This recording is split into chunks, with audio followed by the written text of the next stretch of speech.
And welcome to the resplendent Karen Rolton Oval for round 6 of the Buddy Bet Division 1 in the Adelaide Footy League. My name's Phil Hurd and thanks so much for joining us. It is a magnificent day to call some football today. I'm joined, Sean Jackson, almost forgot who my calling colleague was for a sec there, is still on assignment in Fiji. He just doesn't want to come back. I'm joined by Vince Cosmo. Vince, what a wonderful day and a backdrop and an oval to call some football. Oh, fabulous, Phil. Look, firstly, just a little bit scratchy when I woke up this morning, the throat. I hope it comes across okay. But look at what we're looking at here from the balcony of this magnificent facility onto this carpet of a football ground that you would have loved to have played on this in my day. But the backdrop there with the medical buildings to our left and the city sky, the city west skyline, a few puffy clouds in the sky. It's just a magnificent setting. And in terms of the game, we have got ourselves a fascinating game. It is just a fascinating division. Oh, unbelievable. I don't usually get too excited on air, Vince, but I got very excited when I did the table last week on air as we got the scores in and realised that we had a 7-way tie for top, and neither of last year's grand finalists were in that 7. Yep.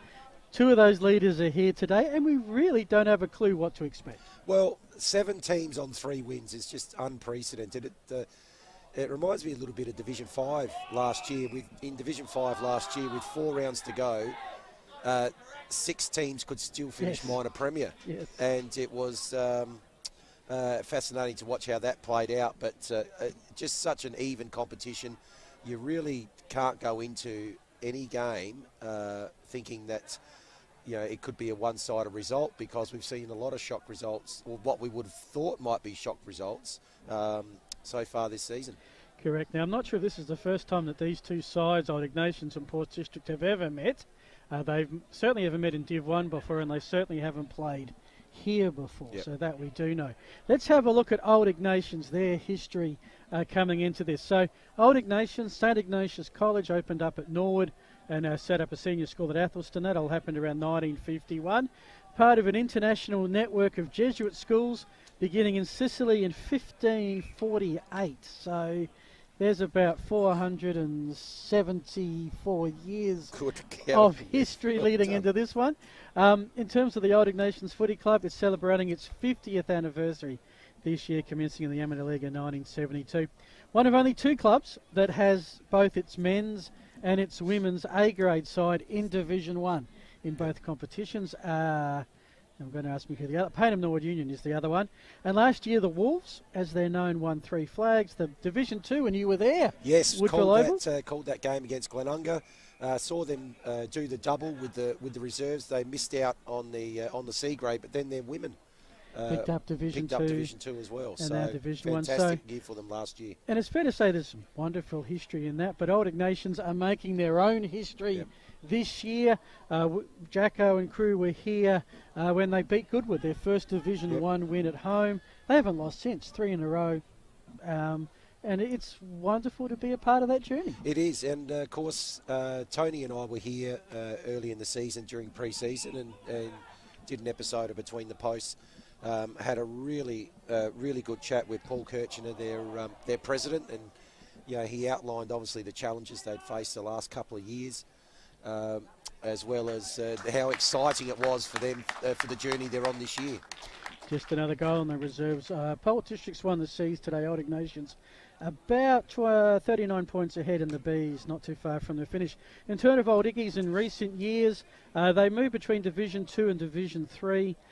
Division 3 in 2019, 4th in 2020 in Div 2, and the Premiers last year, beating the favourites Glenunga at Woodville Oval. Looking at what they've done this year, lost their first 2 narrowly at Teachtree Gully, at Prince Alfred, beat Goodwood Saints here by 24 points, and then went on the road, beat Payneham and Brighton. Some good wins there on the road against quality opposition. It doesn't actually surprise me that both Glenunga and Old Ignatians are are quite competitive, having gone up a division. They were certainly the two standout sides in Division 2 last year, and deserved grand finalists, and they're carrying on that form to be competitive in Division 1. Scoring wise, ranked 4th, 74 points a game. Defence is ranked 3rd at 65 points a game. The team this week, and again this is changing as we speak, any names that came out for you, Vince, with that list? This year I'm really liking what I see from James Kennedy and Brad Jones. They've been multiple times in their best and fairest. And along with that, Brad Jones has been a multiple goal kicker 4 of the first 5 games. So they're getting a lot from him. Always like having a look at Braden the Prince. I think he's one of the premier ruckmen in the competition, and see how he goes about his business as well. A couple of names for mine. Anthony Wilson playing his first game. Saw him at Payneham a couple of games last year. I was an excitement machine. Went on song. In fact, there's 5 changes to the Old Icky side from last week. Out is Boots, Comazetto, Munn, Taylor and Reynolds. Coming in, Anthony Wilson. Dylan McNeil gives him some experience. Tom Dorr, Dominic Grant and Connor Bristow. So that's Old Ignatians. Let's flick it over to Port District, their history. Well, footy in the Lefevre Peninsula started in 1873, the Lefevre Peninsula Football Club. It became Semaphore Central. Joined the SAFL in its 2nd season. In theory, the 2nd oldest club behind Adelaide Uni, one of the only originals left. 1979, they merged with Exeter. But they like to take the Semaphore Central history, because it was a pretty good history. 18 total Division 1 premierships. 12 is Semaphore Central. 5 is Exeter. And 1 Division 1 premiership as Port District in 1992. Their last A-grade flag 2007 in Div 2, and I think that was the last time they were out of Div 1. So a club with a lot of history, but not a lot just in recent times. Yeah. Interesting, even their last few years, as we have a look at that, it's been consistent. Well, I suppose the right word is consistently mediocre. So in terms of where they've finished, not quite obviously low enough to get relegated, but obviously they're sitting in that zone where they haven't been really challenging either. Last 8 seasons, they finished 5th, 6th or 7th. Yep. Not top 4, not bottom 3. So 7 wins, 10 losses and a draw last season. So how are they travelling this year? Obviously, they're actually the league leaders at the moment in the 7-way tie. Pretty much it's gone on the venue. At home, they beat Glenunga by 44 points, held them goalless in the second half, the Rams. Beat Prince Alfred Old Collegians. That was a bit of a wake-up call for all of us, by 24 points, and the Falcons by 44. They have lost at Tea Tree Gully. There was only a kick in that, and fell away against the Goodwood Saints. So perfect at home, winless on the road. This is their 3rd game on the road. Scoring-wise, 5th, which is a massive improvement on last year. Yep. Last year they really struggled to score. But here's the thing for mine, their defence is ranked 1st. They allow 59 points a game. Defence wins championships, and it's got them off to a solid start. And it's probably contributed to the fact that their percentage is good. Yes. And ahead of the other 6 teams, obviously, because keeping your opponent to a low score every week makes sure that you're able to increase that difference between your for and against. But one of the last kicks in the Rezzies. There goes the siren. Final score in the B grade. Old Ignatians with the victory, 11-9. Just trying to talk and type at the same time and failing miserably here, Vince. 11-9-75. Port District held to just 5-5-35. Do believe that it was Port District victorious in the C's, but I don't have a score to share at this point. Let's have a look at the Port District lineup. What do you see here? Some familiar names from previous years and even at Sandford level. Yeah, absolutely. And the 2 players that have probably stood out a little bit for me so far, Jason Nichols and Zach Hawkins, have been consistently in their best players.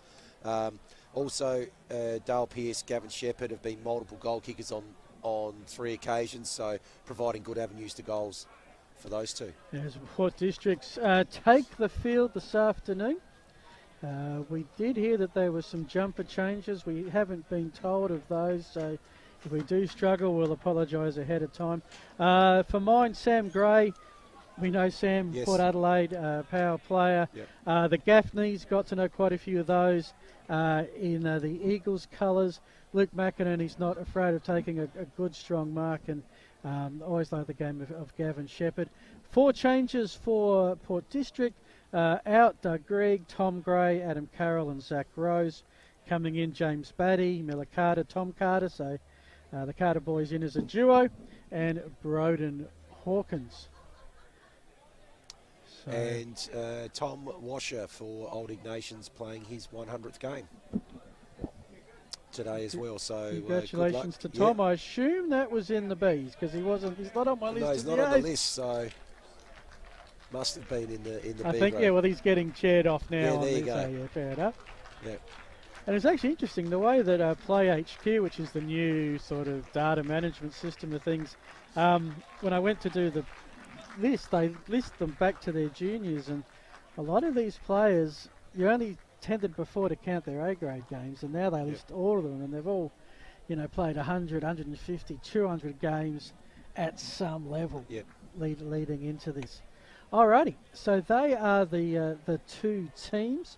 The other games, might just get your thoughts on these whilst we have a couple of minutes before the coin toss. Payneham Norwood Union are sitting at 1-4. They host St Peter's, who were league leaders before losing to Goody Saints at home last week. It is at Payneham Oval. 2 finalists from last year. How do you see that one panning out? Well, we actually did the Glenunga and St Peter's game in round 2 after St Peter's had that big win in round 1. They started off pretty well. They've just sort of come back to the field the last 3 weeks. I think at Payneham they'll still be too strong though. So 1 for Payneham. I'm maybe tipping. Gee, if Payneham go 1-5, it just seems such a long way back. It's alarm bells, It's a long way back. As is the case for Prince Alfred Old Collegians, our defending champions. Yep. They host Glenunga in the Parklands. You just keep going around the Parklands a bit, you'll just end up around at the Park other 9. side of the city, that's Nowhere right. near as salubrious as what we have here for Park 9. I think it's bring your own. Look, they do a great bring setup your own for deck us. chair, that's right. But yeah, looking forward to their renovations. They're hosting Glenunga. Yeah, well, again, not surprised that the Glenunga have been really, really competitive, how they've gone this year. Prince Alfred for mine, I just think they've got to click sooner rather than later, and maybe coming up against one of the 2 new teams today might be the day that they actually get a bit of momentum. I sort of laughed 2 weeks ago when they were the 2 bottom teams saying, how would it be if the 2 grand finalists were both relegated? Then they both lost and the rest of the field broke away, and if they don't reverse it this week, that gap will start to become concerning. Possibly match of the round along with this one, 2 of the league leaders. Goody Saints and Rocks played a grand final back in 2020. That's at Goody Saints, Goodwood Oval. I remember we caught a game there last year and it was a pretty even contest. Rocks a slow start, but seemed to have their mojo back. Yeah, I like Goodwood Saints in this game. Again, both teams hard to split. The thing for mine about Ross Trevor, percentage is always an indicator for mine, and theirs being 81%. The other 6 teams that are 3 and 2 are all over 100%. So I think Goodwood Saints have been reasonably going okay, and I think they've got a bit more improvement in them than Rocks have. Captain's coming for the coin toss, Vince. Keep an eye on that as I'll we talk watch that one very quickly. Tea Tree Gully and Brighton Bombers. So again, we've got Tea Tree Gully as one of the teams on 3 and 2. Brighton on 2 and 3. William Abbott won the coin toss for Old Iggy's, and he's going to go with the breeze. Now, it's a west-northwesterly, which means it's blowing slightly towards McDonald's across the centre circle, favouring slightly the team going to the right of your screen. But if I'd have won the toss, I probably would have chosen to bat first, or playing footy, kick to the right of screen. Which is been the scoring end, bit more than obviously heading towards the northern side of the ground, which is flanked by that magnificent facility, the Royal Adelaide Hospital. Not too far away from the stadium. I do want to thank all the groups that have helped make this stream possible. Of course, the Banner Crew, our matchday sponsor. We thank Jason, also Buddy Bet, who are the sponsors of Division 1. The Sip and Safe scoreboard and around the grounds, 1 hour delivery 7 days a week. The Wakefield Sports Clinic, now it's just you and I, Vince, so I'm not sure how we're going to go with interchanges today. Maybe we'll just interchange ourselves thanks to the Wakefield Sports Clinic. And we don't have a boundary rider with the Police Credit Union crosses. So that's right. Besides your mighty effort at the end when you go and get the winners. Yep. The Stats, O'Connell's Meat Central Market and the Simon Black Academy replay for today. And we do have some other sponsors as well. Yes, so Roll the Dice, Archie's, Sports Interactive and Dartfish and Filming Footy, who bring us the broadcast every week, live streaming both on Facebook and YouTube. Also New Balance, Powerade and the Mosley Bar and Kitchen. We do have some post-match awards that we'll be working out as we go along. New Balance Best on Ground gets a $100 New Balance voucher. And the iconic Money Can't Buy Dartfish beanie. Now, do they still, is it mandatory that gets worn at training during the week afterwards? I believe so. It's mandatory that you have to take a photo. Yes. Yep, you're aware of that. Okay. Yep. Simon Black Academy. Now, that's usually Jacko's choice. Yep. Which in your Jacko today, so be aware you have to choose the best for the player of the game. For the the best on ground. Oh, best on ground. I choose the player of the game, who win the Powerade and the Archie Sandals. Yep. And then we have a team player award. So someone sacrificial act, someone looking after their mates. $100 Mosley Bar and Kitchen voucher. Now, this is interesting. Umpire recognition round. Oh, it is umpire recognition round, of course. Yep. So we're going to do a little bit of umpire recognition, and certainly appreciate, done some umpiring across a couple of sports, American football, soccer with my kids, goal umpires, my kids footy, and then, between the post crew had a crack at it at Uni Oval, and that's it was an eye-opener, right. so just something a little bit different, and I think it's good that we do recognise there's a third team out there. Like any footy team, they are not perfect.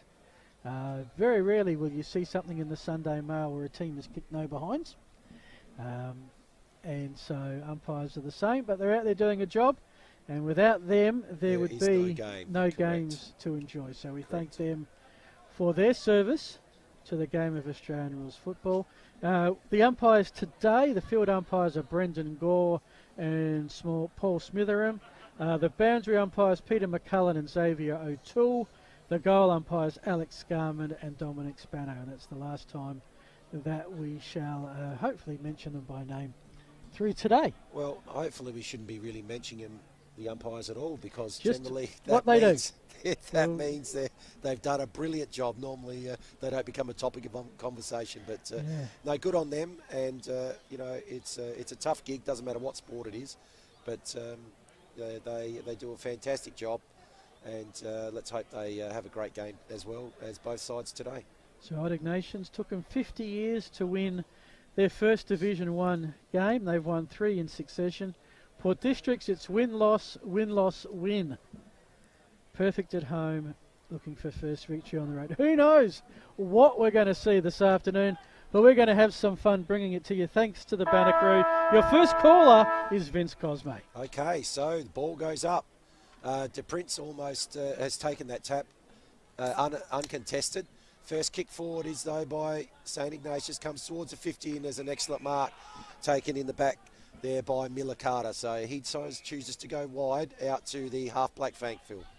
So they're on their half-back flank. Good tackle there by Bradley Jones. Stops the District's defensive movement. They'll pick it up on the turnover here, I think, although the ball is not particularly receptive to being picked up. It is now by Pearce. Geez, some pretty scrappy footy just on that outer wing at the moment. It's with Old Ickies at the second. Finally, some clear spaces made. The kick towards the top of the 50-metre arc. Getting in the way, taking a strong mark, is Cooper Gaffney. He's got a player in space on the grandstand wing. Yes, and that's Benjamin Gould. His kick goes into forward 50. Excellent kick. Very good mark taken there by Gavin Shepherd. So Looks like he's going to have the first. No, he's decided to go short. Spotted a lead in the pocket, and that's a good kick, good mark. And the first shot at goal coming up here for the Magpies in the left forward pocket. So that'll be the north-western forward pocket, and that'll be James Batty. Almost a bit of a North Sydney oval feel with a tree overhanging the boundary. Not far enough to impact the field of play and won't have an impact on Batty's kick besides giving him a bit of shade. So Batty looks like he's just taking a bit of licence off the mark there. Now swings around, kicks. Looks like he's to the near side. He's bending back, but not quite enough. So the opening score is a behind to the Magpies. Ball has been quickly brought out to the far side. Doesn't take long. Although in hot pursuit, they're laying a tackle is Jack Gaffney, and Gaffney has got the free. In scoring territory, but right by the boundary, he centres it. I like the precision kicking so far. He's picked up a pretty good player as well in Sam Gray. Gray's going to kick pretty much on the 50-metre arc. Only problem is he's going to deal with the breeze. He decides not to go with the kick, and in the end spots up an Old Iggy's defender and Jack Armfield, and a chance for the home team to settle things down. So Armfield in the back pocket. He's going to go across goal, just short. Mark's been taken right in front of the two big sticks. Ball's going to come out onto the western side, the grandstand side. Up towards just clearing 50 now. Ball goes over the back of the pack. Iggy's got the numbers here. Wilson. And Wilson's kick is gone out on the full, really. I thought he might have given the handball there. Had a couple of options. But skewed off the side. McInerney with the ball, brings it across to Organ. Organ to centre half back. Kick needed to be precise, and it was.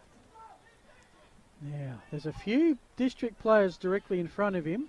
Elects not to go that way, does Dale Pearce. Looks to go to the outer side. That's a good grab. I'll tell you what, the marking stats for Port District would be a lot to pretty much zip at the moment. This is Shannon Jenner. Half-back flank, back in towards Cooper Gaffney. They haven't moved it too far. That one misses the target overhead of Sean Davidson. Now it's Old Ignatians on the counter-attack into the half-forward flank. Collecting it was Shaw. Collecting him was Jack Gaffney. In the end, a ball up. Will be about 70 metres out from the Old Ignatians goal. Just the one behind to Districts at the moment. Big man going down and getting that. I'll just to recheck the number. But it's Old Ignatians trying to move it forward. They can't do so. Quick 1-2 hands working with Zach Hawkins. They've got a runner on the outer side. His player just sticks a leg out. Now they'll kick it inside 50. Davidson got in the way, couldn't grab it. Steps it out, bounds right on the 50-metre arc in the southeast pocket here at Karen Rolton Oval. So throw in right on the intersection of the boundary in the 50.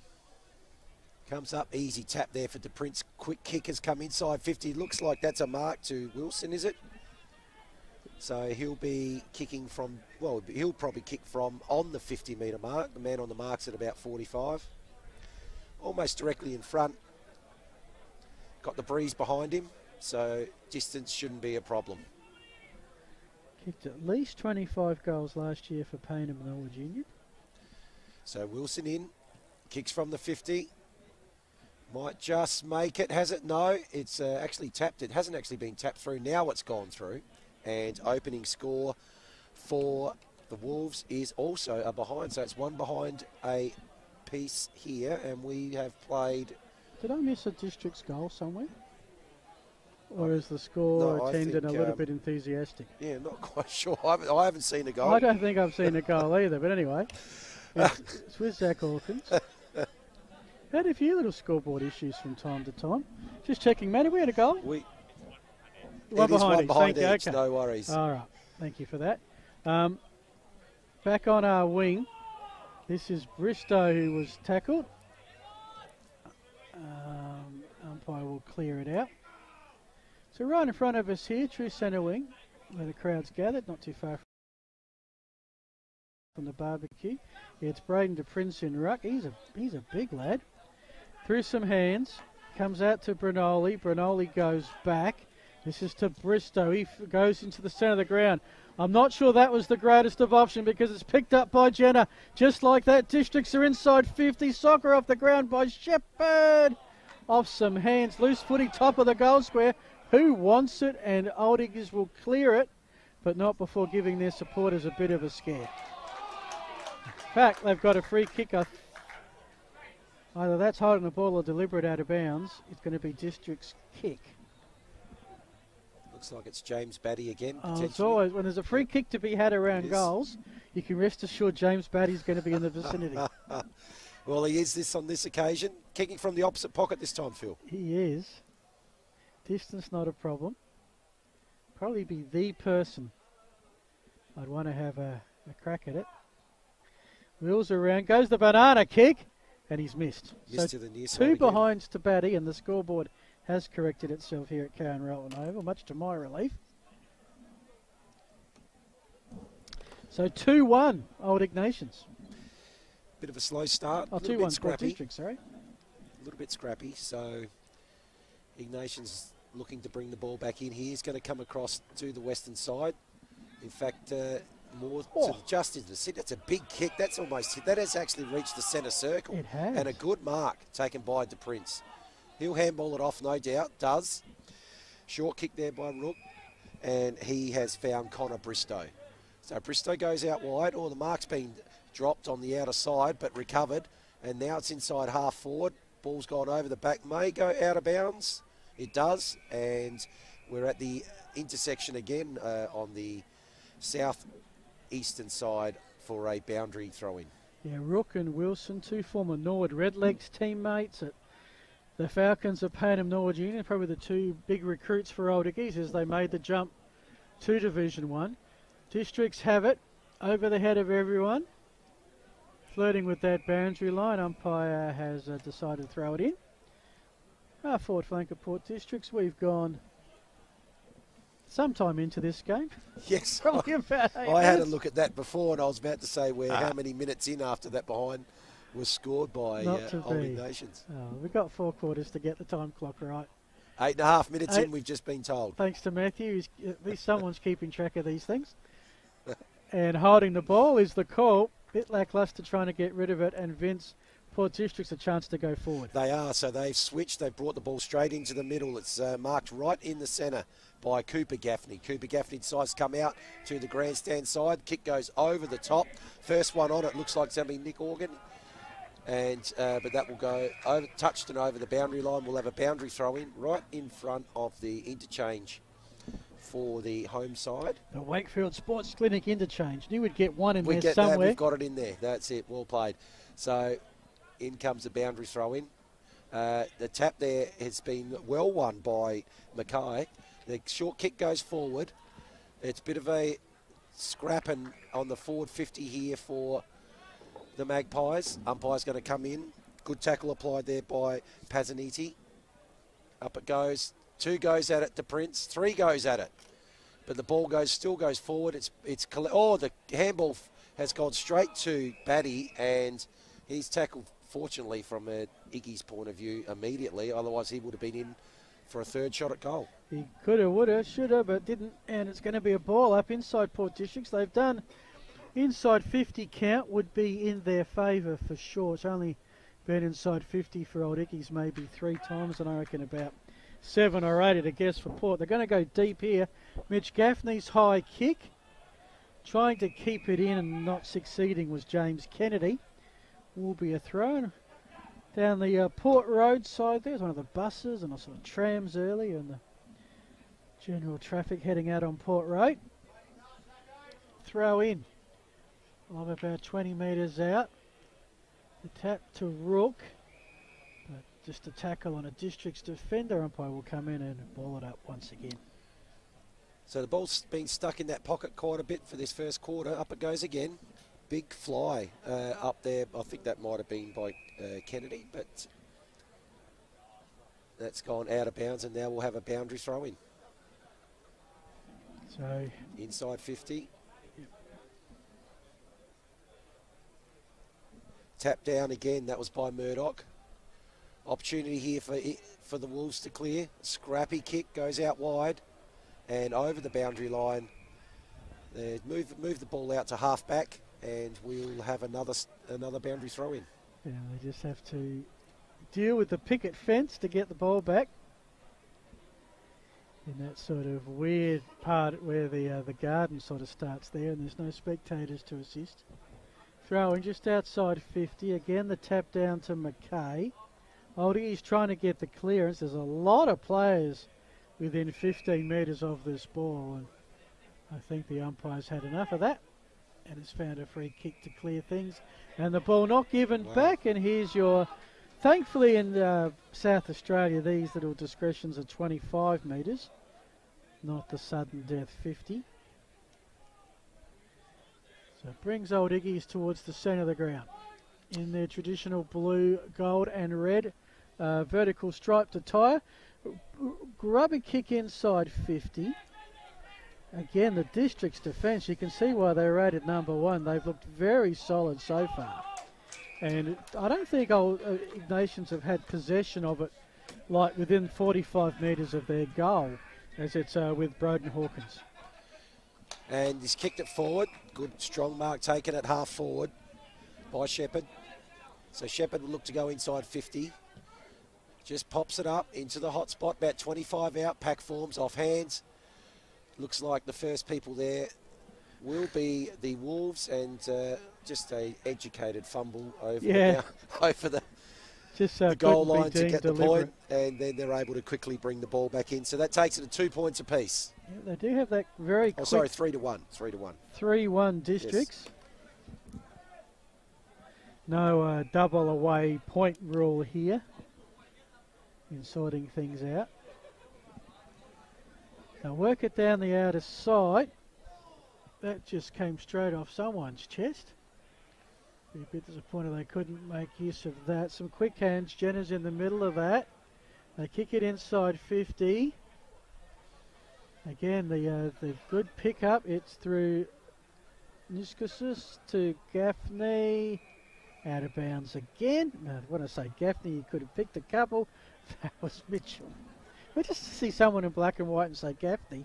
I know I got half a decent chance of it. Oh, Carter, I got half a chance of it being Carter and Gaffney, that's right. So boundary throw in. Ball in dispute at the moment.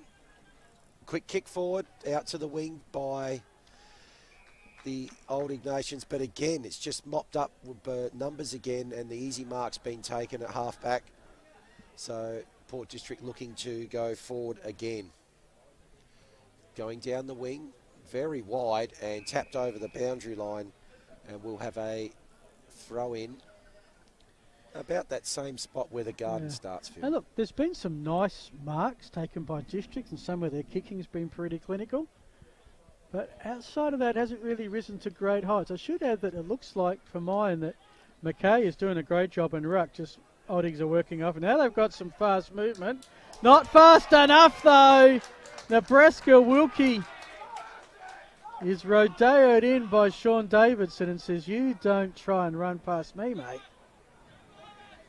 And the district's veteran gets the free. Kicks in the direction of Gould. Gould's got to help down the boundary line. Try and work it through hands Millman. Iggy's getting away, as does Mitch Gaffney. That is the problem when you centre the ball in traffic. He puts it out into a hot spot. In the end, better read by Old Iggy's. They clear with a quick kick. 3-2 contest favouring districts. The thump front and square was Carter Miller, and here comes Port once again. Yeah, smart little kick there by Carter Miller. Miller spotted someone out wide, just had to get the ball in the area and quickly did. Ball went inside 50, but Iggy's managed to mop up.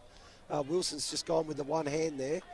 And now Port Districts again, but with Niskahus gets the handball over there to Miller Carter. Miller Carter goes out wide, looking for players there. A good follow up there by Niskahus. Now he's going to get the ball very, very deep. Big fly by, might have been Pierce there, was it? And but could have almost been a free kick, but the ball then goes. When you do that, you really should take the mark. Yes, otherwise you probably are giving away the free kick. That's right. So ball's in dispute here inside Districts forward 50. Looking to mop up again here, the Wolves. ball, a lot of ball spending a lot of time on the ground. Not many players can pick it up. Now they can, and there'll be a bounce and a clearing kick out to the centre wing. Yeah, they're going with the long clearing kick. Not so sure about what they're targeting at the moment.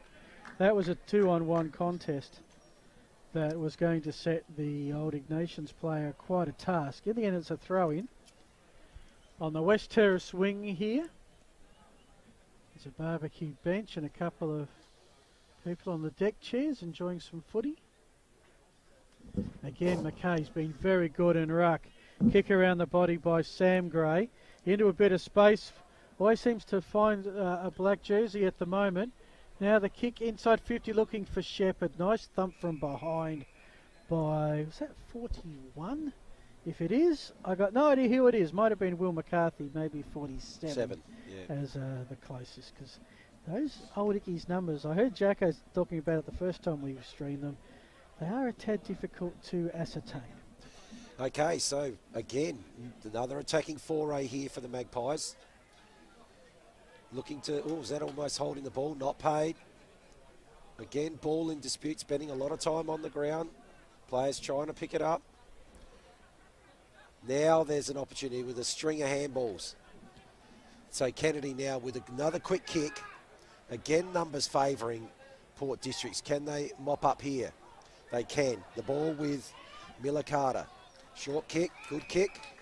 And that's been taken by Pazaniti. Pazaniti looks to go straight into the centre. In fact, to the centre circle. Where's Organ looking to go? He's going out wide. Spotted a player out there in Sam Gray. Sam Gray, oh, got a horrible bounce.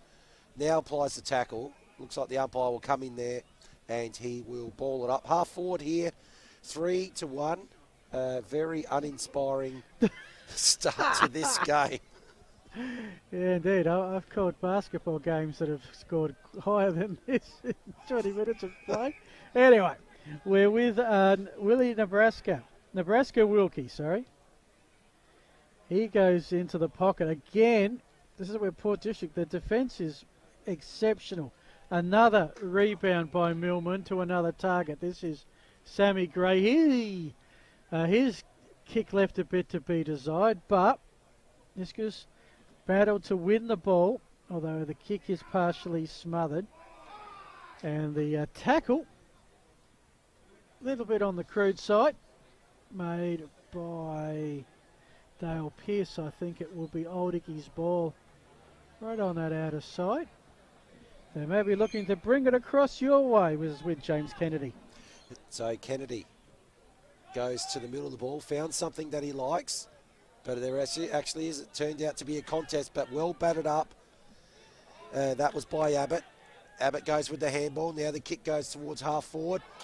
Excellent intercept and great play. Earning the free kick there was Organ. And the ball now has moved forward there to Tom Carter. So Tom Carter, between wing and half forward, goes straight to the middle ground, has looked for someone on the lead, but the ball didn't actually quite get there. Again, inside forward 50 and again in dispute. And again on the ground. How was that defensive play? Beating two, beat one and then beat the backup. So a half forward. Excellent pick up there by Sammy Gray. Gets the handball forward. Again, now applies the tackle. Ball spills out. Quick kick inside 50. Where's that going to land? Lands to Old Ignatians. And the kick, the mark's been dropped there by Abbott, but looks like they may, they intercept handball as well. Oh, Kennedy tackled, must be holding the ball, surely. Yeah. It is. Fantastic tackle applied by Gould. Gould decided the hand pass. And again, certainly more black around the ball than blue at the moment. As the umpire says here, I'll take this one in front of the Old Ignatians coaching area. It's 3-1. No goals as yet.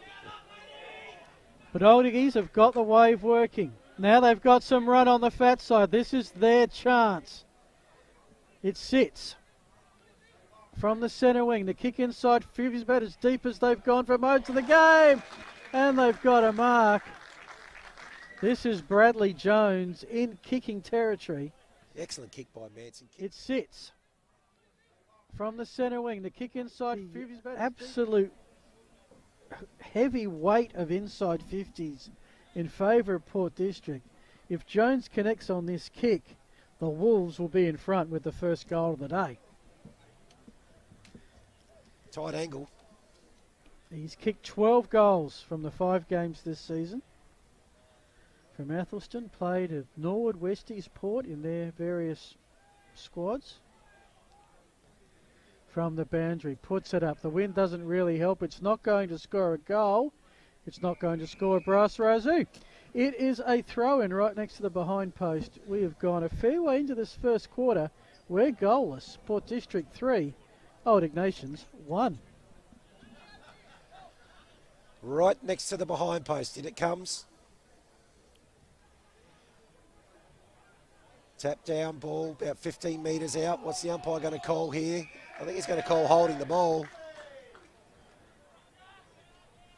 Going to be Old Ignatians with it. Yes, but Old Ignatians come up with the ball. I'm not really sure how much Ben Millman had of that, to be honest, but nevertheless, this is the best opportunity for a goal for either side. So Wilkie, who hails from Wentworth, up in the Sunraysia near Mildura.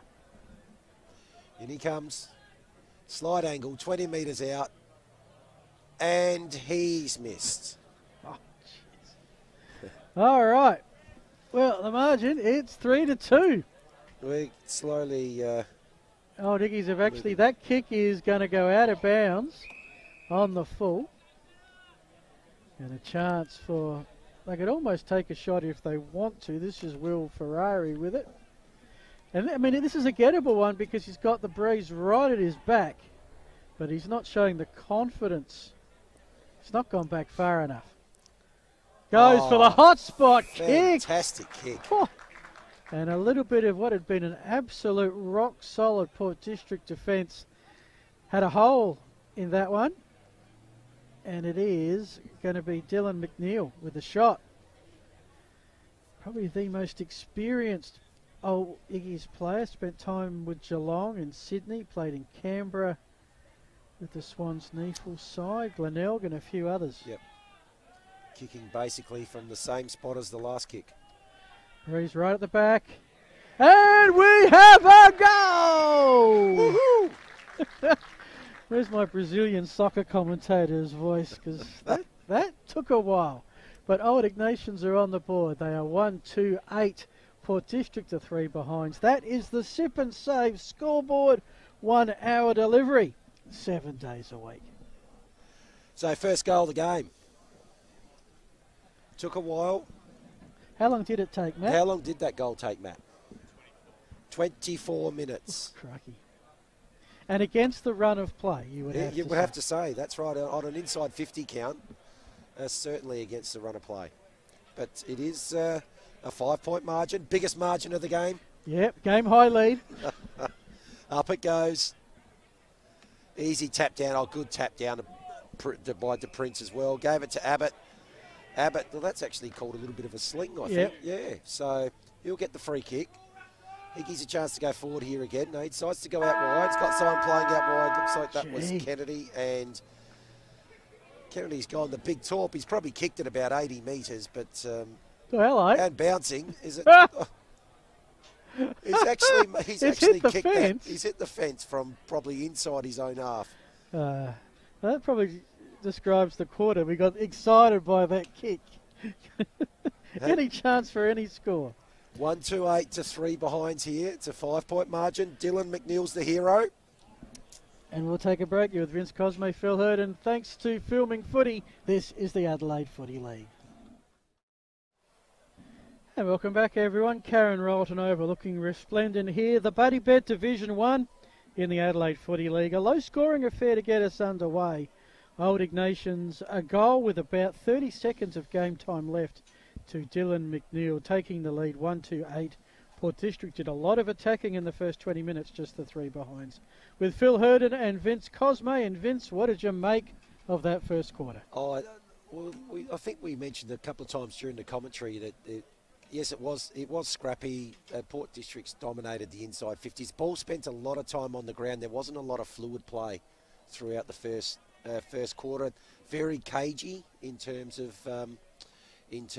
both teams. Probably, as you wouldn't have played each other. Obviously, being one of the new teams, we'll see how we go in this second quarter. Hopefully, it's a bit more free flowing and a bit higher scoring. Umpire ready, the ball's aloft. To get us underway, you're with Vince Cosme. Rightio, siren has sounded. It'll be De Prince again. All players decide just to engage in the middle rather than jump. It's another clear tap for Iggy's. And again, Nick Horgan, geez, I like what he's doing at half back. He's been very influential in cutting off a lot of the attacks. Goes in short. Sam Gray. Which way is he going to look? He's looking one way, looking the other way. Now's going to balk and get around the man on the mark. Kick into the middle of the ground. Fortunately, it's picked up there by Cooper Gaffney. Cooper Gaffney, long kick into the teeth of goal, only about 30 metres out. Ignatians, their defence has been good too. They've only allowed the 3 points, and now they've got the ball onto the outer side wing. Where it transverses the boundary line after a bounce or two. Will be a throw-in. Yeah, I like the fact that Port District got the ball and said, right, we're going to go direct and up the guts. They've got the breeze. If nothing else, it will put the Ignatians defence under pressure. Do that enough times and it's most likely to crack. The tap. Well worked through there, I think, a Dominic Grant. Now they'll bring it in towards the inside 50. Nebraska Wilkie led it to the ball, couldn't pick it up. Manson could, his hand pass was blocked. Bit of tunnel ball out the back by Districts. This is going to come up. It is. Jack Gaffney's got it. He's got a runner on the far side. This will be Sammy Gray, I reckon. His kick towards the half-forward flank where it's a one-on-one contest between Benjamin Gould and Connor Bristow.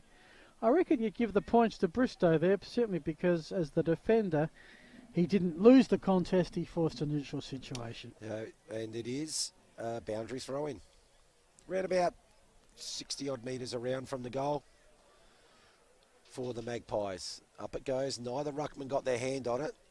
Now there's a little chip kick out and tackle applied immediately. We're going to have another stoppage, high stoppage game, very tight game, very low scoring game. Half forward here for Port Districts. No clear tap again, but they're going to come out with the ball. Good pick up by Nichols. Gee, he's had a fantastic game so far. Kick goes in to the pocket. We'll go over the boundary line and we'll have another throw in. This time only around about 20 metres around from the Port District goal. Thanks to Sip and Save, we've got some scores around the Buddy Bet Division 1. Prince Alfred needing a win, 2-2-14, leading Glenunga 1 behind. And whilst we had one goal for the quarter, Tea Tree Gully 5-2-32, Brighton 4-3-27. They had 9 goals. We're a long way from that at the moment. We are indeed. Districts have it. Too far out to score, trying to find an open lane to kick it down the pocket for a leading player. Pump from behind. It's a loose ball about 30 metres out. That is a wonderful pick-up by Gould. Can they make it work? Running into some open field and an open goal and converting Jason Nichols. And Districts are on the board. They get the lead back. It's a 1-point footy game.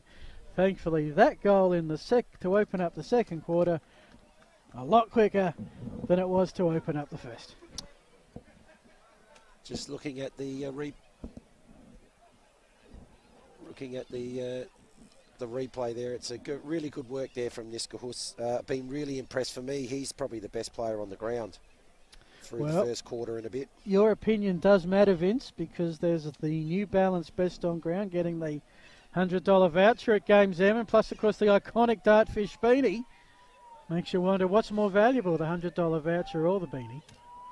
As Old Ignatians try to go forward, but in their way, Cooper Gaffney, not the first time today, he's rebounded off defence to that man, Benjamin Gould, who was he deserved an assist with that goal because he got the important first pickup.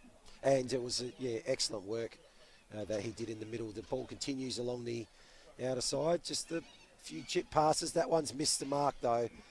bounced in front of Gaffney, and it'll be another boundary throw in on the outer side. The Cockatoos are here. Just making their way across the ground to the northern end. A couple of galahs and a couple of birds as well. And making a lot of noise as well. So, District's ball comes inside 50, over the top of the players. Good pick up by Shepherd. But the attempt to dispose has seen the ball go over the boundary line again, and another stoppage. Tight game.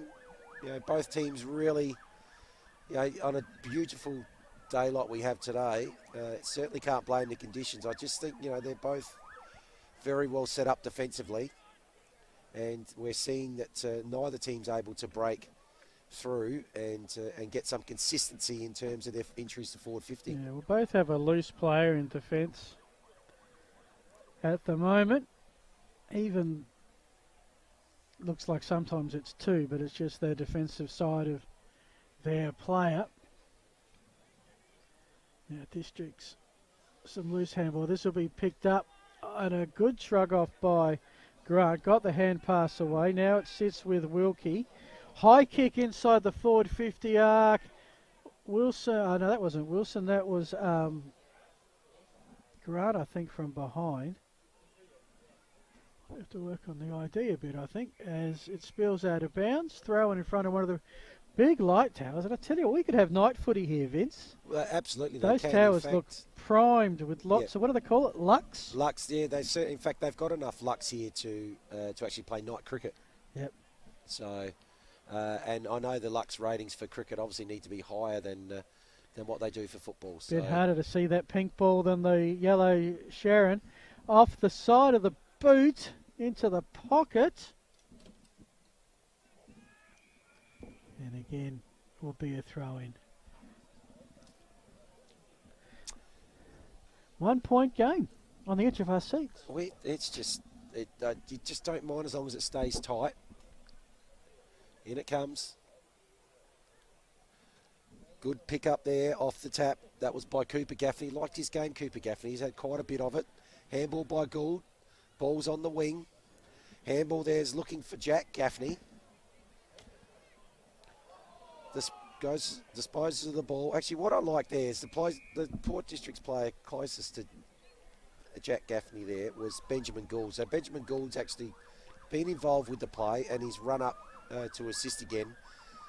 It's beaten everyone over the boundary line. That's been a popular spot for a throw-in in that area. Around about 60, 70 around from the goal to the southern end. So it'll be DePrince and McKay. Throw-in's a bit short.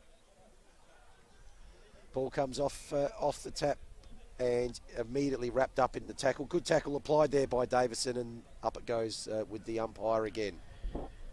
So a little bit of degree of stoppages at the moment, and I don't think it's coming out of here, although the umpire letting it go, and yeah, it does.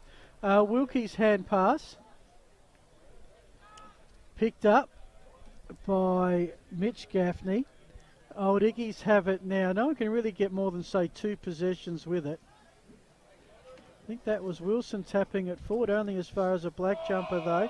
And that really wasn't appropriate disposal by Organ. So it's a chance here for Old Iggy's with the long kick towards the top of the square. Off some hands and through for another behind. We are tied at Karen Rolton. 139 to 139, and Districts waste no time to look at that resplendent scoreboard before kicking it out to the centre wing. But it's off hands and a throw-in. 8 minutes gone of the second quarter. Absolutely nothing separating these two league leaders in the Buddy Bet Division 1. Equal league leaders indeed. Ball on centre wing, score level. That's about as even as you get, I reckon. That's it.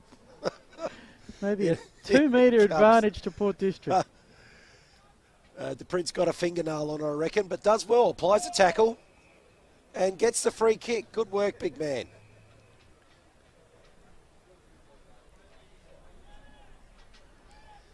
Now, where's the guy to hand pass to? Yes. Where's my guy to hand pass to? Yeah, that's right. He's going to actually... No, he's still looking. I bet. Here it goes. Here yes. it goes. Come on. No one read the script there. They should have known that. Goes to half forward. I know that if I ever wanted to get a kick in footy, just stand 5 metres behind the ruckman. Every time he's got the ball, exactly right. All right, throw in. Old Ignatians side on that outer side. A couple there. They bought the bike. They bought the picnic rug. They're under the tree. Probably just came across. Oh, look, we've got a footy game. Let's sit and watch this for a little while. Let's see if we can see a goal. And they said, we'll go at the next goal, and they're still waiting. Off hands. We got a pick up. Old Iggies will bring it back. All right. Lands 50 metres out. Charging hard at the ball. I reckon that was number 6, which would be... Actually, isn't that number 6? Might have been 8. Was it Rook? Could have been 8. Yeah. No, it wasn't Rook. No. First time seeing these two sides, and the Old Iggies numbers are a little on the befuddling side. The Prince with the tap tried to do his own work. It spills though as far as Sammy Gray. He kicks it forward. It's a game without... very few of teams have more than 2 possessions each. Here's a chance for Old Ignatians going forward. So ball inside 50, but it's going to be cleared there by Cooper Gaffney again. Ball goes towards half forward. Spoil there by Hawkins. Ooh, bodies collide in the middle. It's going to be picked up. Good pick up there. I reckon that was Batty. Far too far from goal there, Batty. Kick goes inside 50. Can't quite take the mark, Hawkins. Going to be mopped up here, and that's well played there by Armfield. He decides to go across goal. Does so successfully. Murdoch's got it. Deep in the back pocket. Armfield appears to be the loose Old Ignatians player. Oh, he's gone wide. Has he got enough on it? He has, actually. That's a really good kick. Didn't look like it. Ferrari's got it. Goes inboard. Handball now, Door. Another handball. Now they're going to build a speed. This has probably been the best passenger play so far. But it breaks down at half forward. It's taken there by Carter. Carter tackled. And that's now an opportunity here for Iggies to bring the ball inside 50. They go into the pocket. They've got a mark. And it's Wilson, I believe. And this is another guy who's got the top knot. Wilson is doing a Stevie J from the hospital pocket.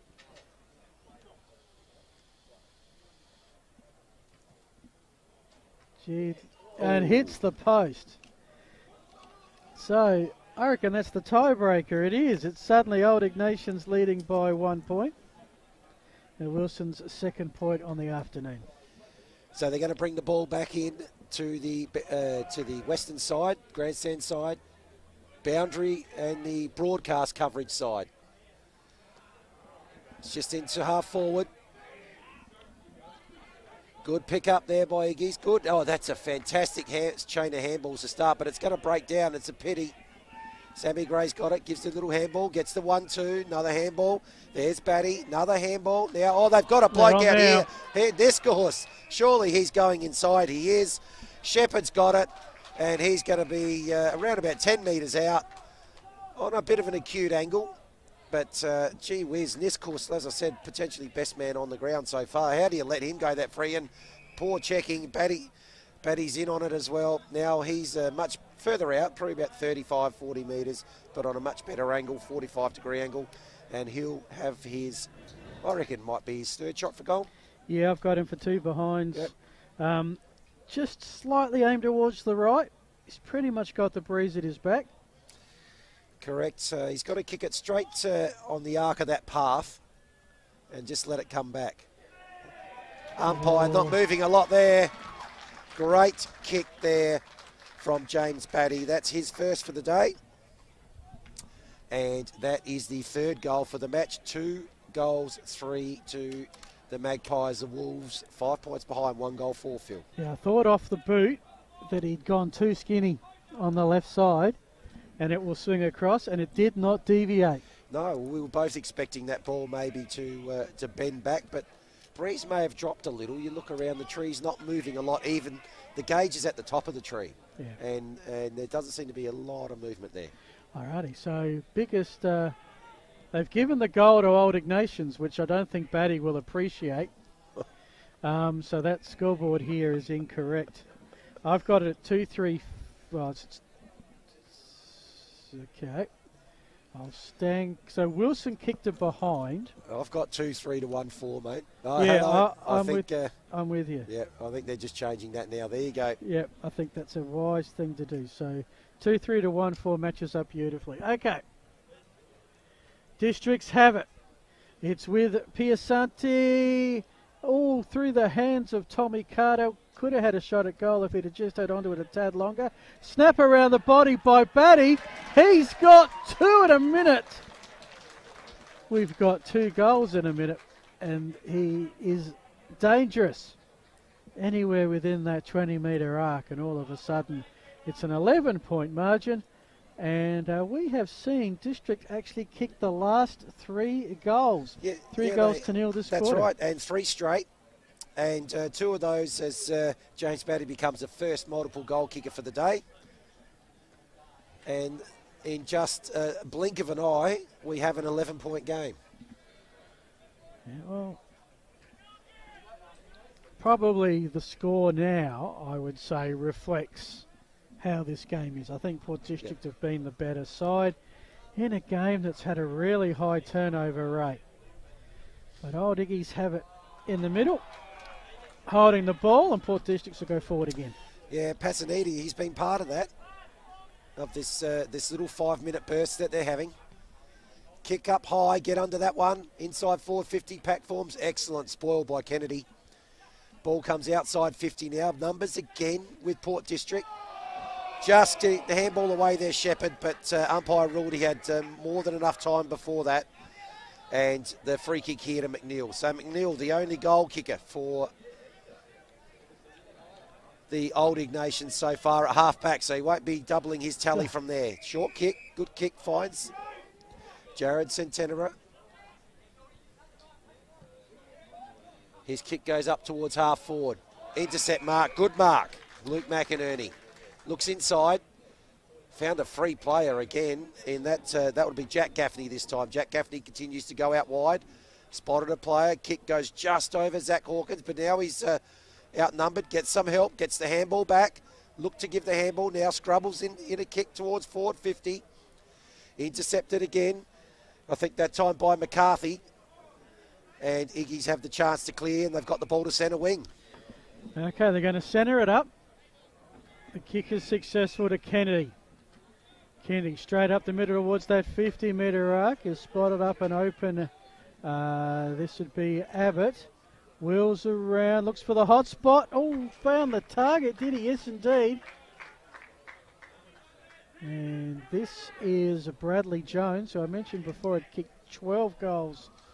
The leading goal scorer so far this season for Old Ignatians, for 12, I think. 4 times he's kicked multiple goals, so looking to open his tally today. Did have 1 shot from the boundary down the other end in the first quarter that did not get a score. Much better odds here, although he's kicking into a slight breeze.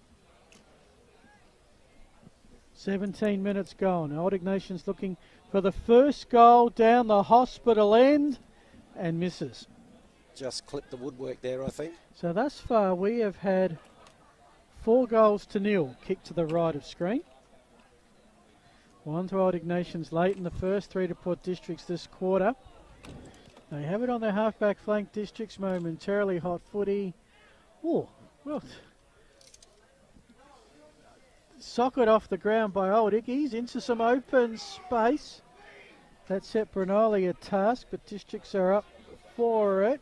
Towards the broadcast side. Bounce will be critical here. Dorr had it. Hand passed it sort of to no one in particular. Gould went and got it. He was tackled. Kick around the body by Districts. Oh, the bounce didn't do Kennedy any favours.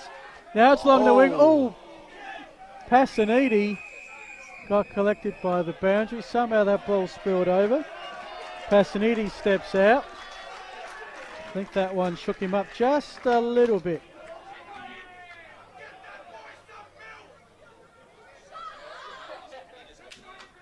Didn't see exactly where he got collected, but collected he was. Umpire's picked out a free kick here, and it'll go to Port Districts. He's just struggling by the boundary line there. He hasn't. Young Passanidi. On his haunches, has not moved from that spot. Up towards forward 50. Big pack there. Probably 5 in that pack. Ball spills free. Kennedy, the man who actually applied that bump. Fair bump. Let's be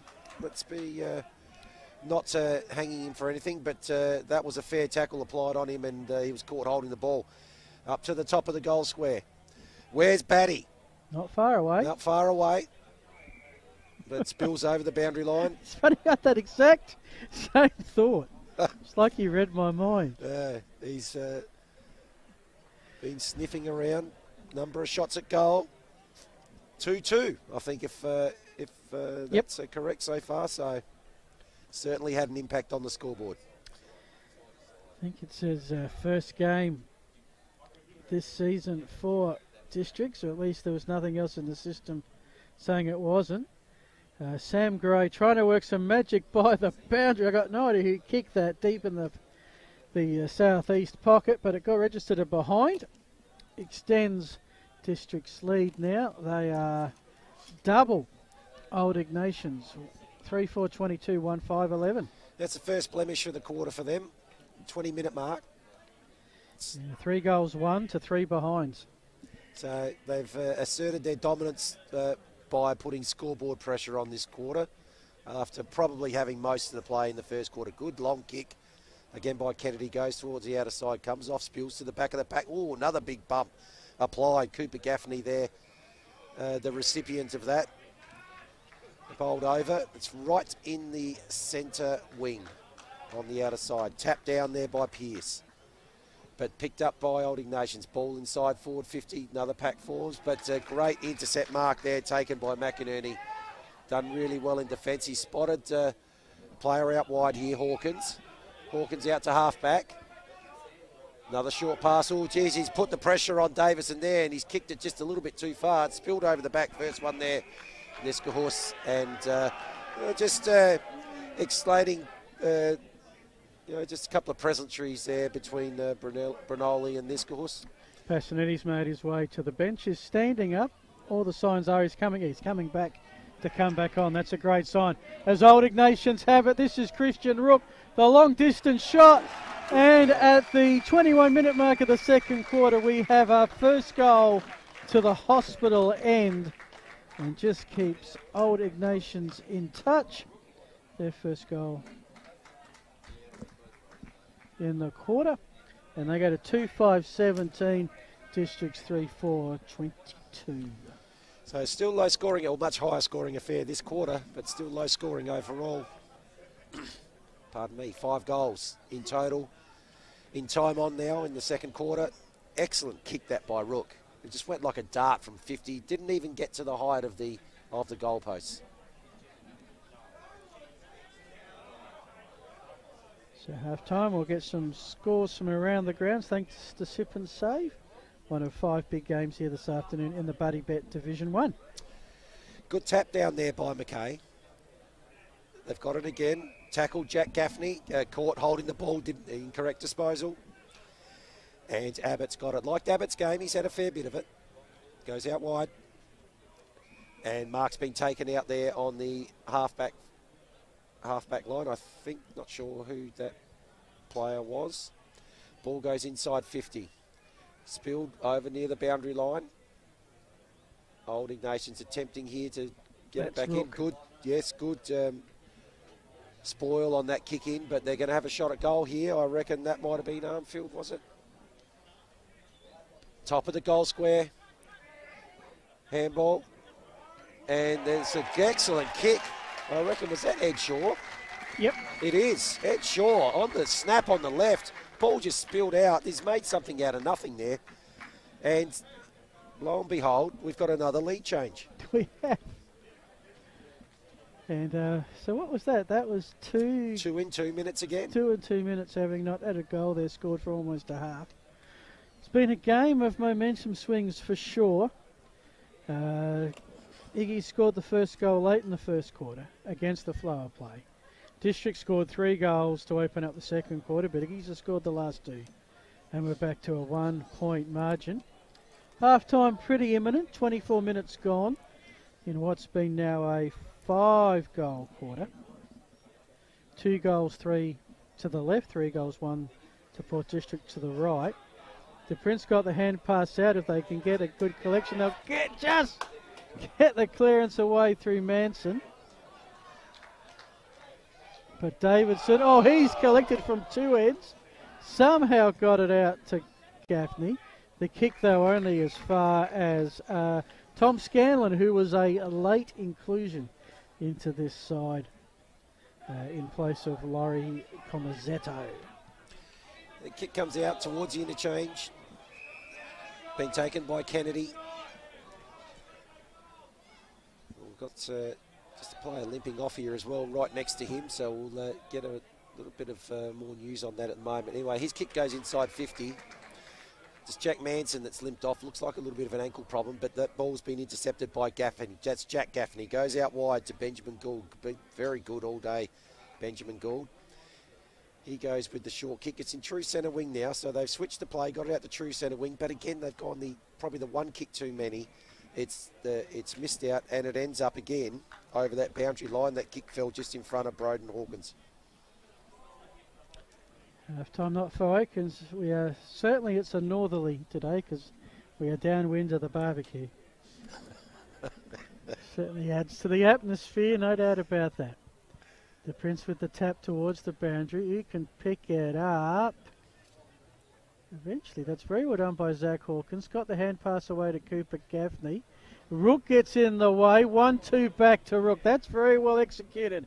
Kick inside 50. 1-on-1 contest. Wilson tried to push his opponent under the ball. Couldn't succeed. Districts get back. And in the end, a strong mark. They're going to go the 1-2. No, they're not. They're going to bring it across to the runner in the middle. This is Jenner. Jenner now broadcast side. Strong lead. Had to go down and get it, but taking the mark is Shepherd. Too far out to score. 26 minutes gone. He'll go the hot spot. 3 Old Ignatians player. The Port District player seemed to be taken above the shoulder. Don't really disagree with that. A couple of the locals do, however. That's it's going to be Jack Gaffney with the shot. Liked his game, Jack Gaffney. Had plenty of the ball. Now he's got an opportunity to influence the scoreboard. Couple of subs coming back on is Dale Pearce and Zach Hawkins for Broden Hawkins. But all eyes on Jack Gaffney from 45. That one was taken to the left-hand side, and we're all tied up. 3-5, 3-5, all square at 23, 27 minutes gone. So likely we'll start the second half no wiser. Scores are level. We weren't really sure which way this one would play out. You know, Port Districts probably deserved to start favourite, given their loftier position on the ladder in terms of percentage. But here's Sammy Gray. Can he break the deadlock? Kick's gone high. May not make the distance. Pack forms. Ball will spill over the boundary line. 10 metres around from the goal to the southern end. 27.5 gone. Any score for Districts here would probably give them a half-time lead. But Old Iggies have it through Bristow. Back to Jones, who waits for someone to come to him. Got collected as he did. That should be a kick downfield. Did that very well, actually, Jones. Frustrated Districts there for a moment. Now it'll be Old Iggies that have it off the half-back flank.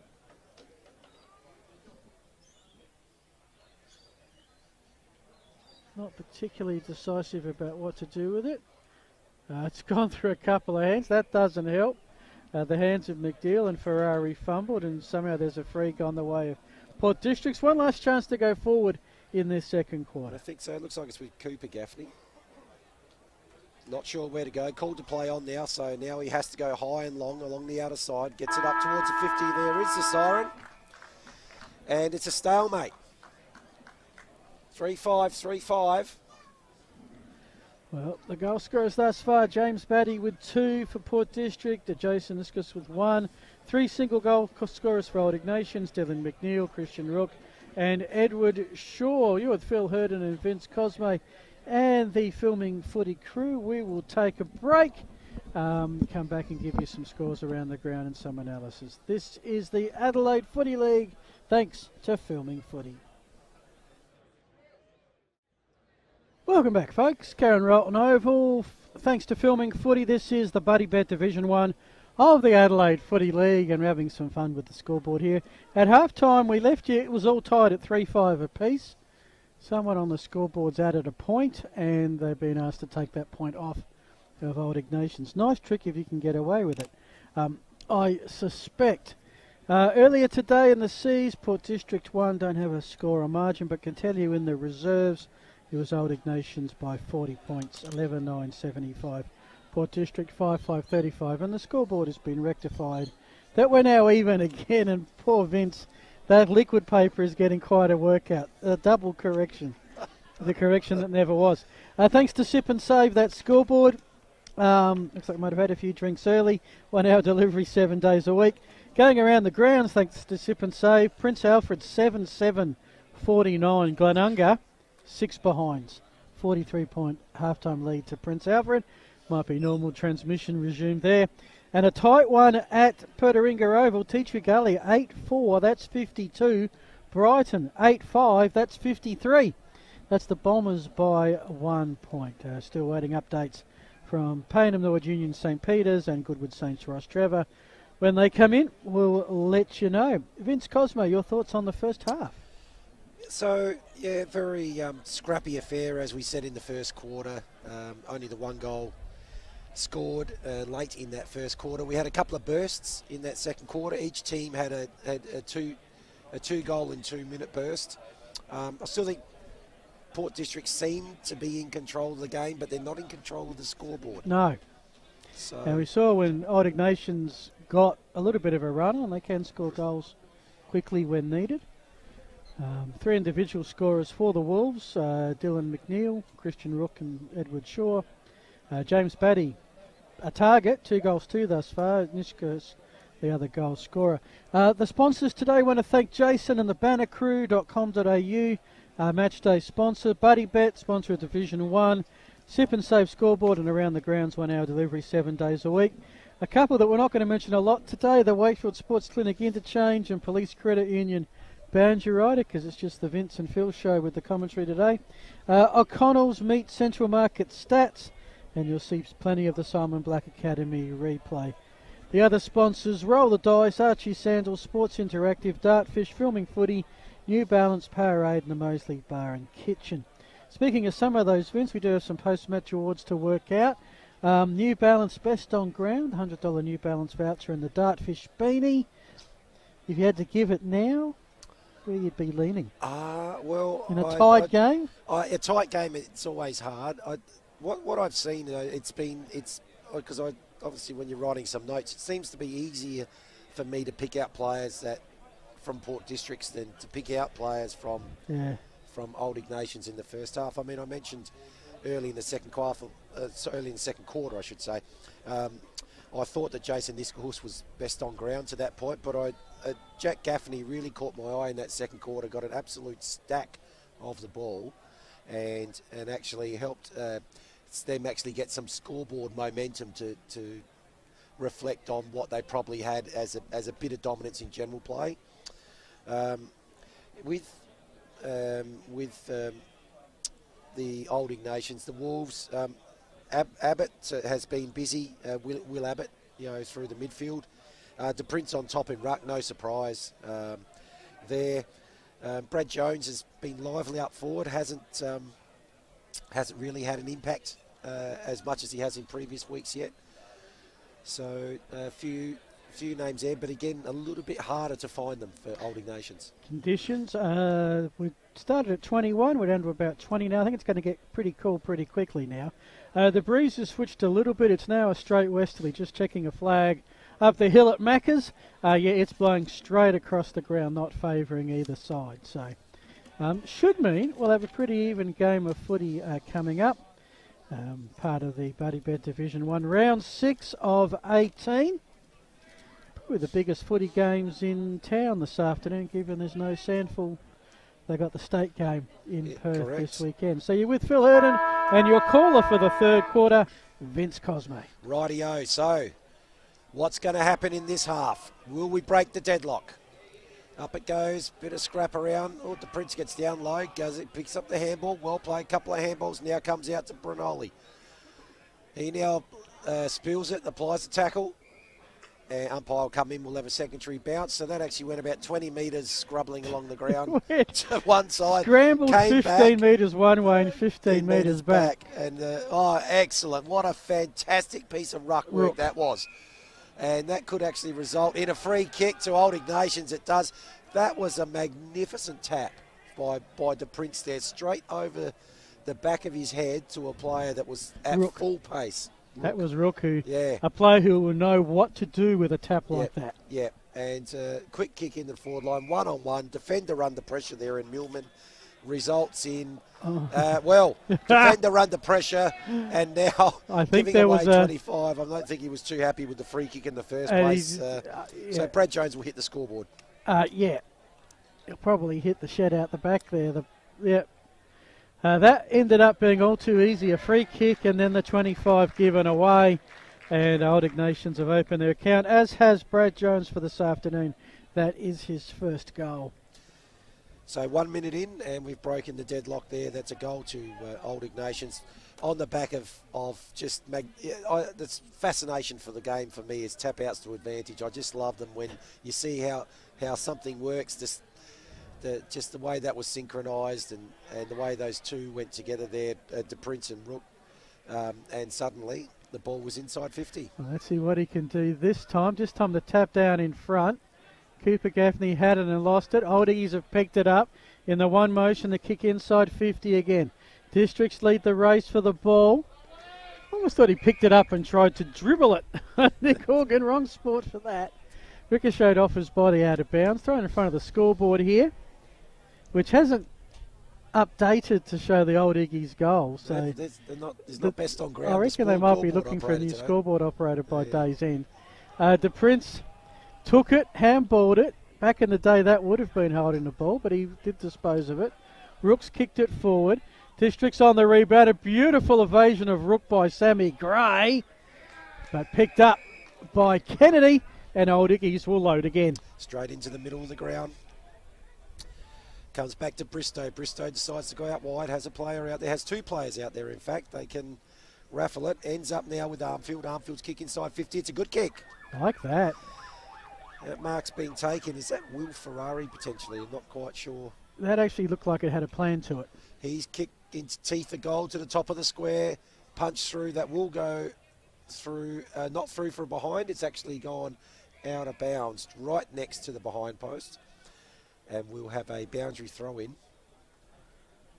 The Prince just pulling outside 50 to come a kick behind the play, so he won't be taking the ruck there. Looks like it's Ed Shaw. So Ed Shaw it is, battling with Dale Pearce. Keeper Gaffney, the hand pass into space. Districts have the numbers if they can get it. Fumble at the wrong moment. Pressure from Wilson. Nice pick up from Hawkins. He ran into a one-man brick wall called Matthew Brunoli, and Brunoli will take it. 65 out, heads for the top of the square. A lot of black. Set upon was Ben Millman. He was the one who gave away the descent 25 metres earlier. This time he runs away from the umpire, not to infringe in such a way again. Ball up. Defensive tap out towards the boundary line. And ball is collected by Ferrari, and then he is brought over the boundary line. We'll have another boundary throw in. What is the world record for stoppages in a game? There seems to have been an inordinate amount in this game. So tight and tough. Both very well set up defensively. Pearce at front. Ball now heading out towards the 50. Again, bit scrappy.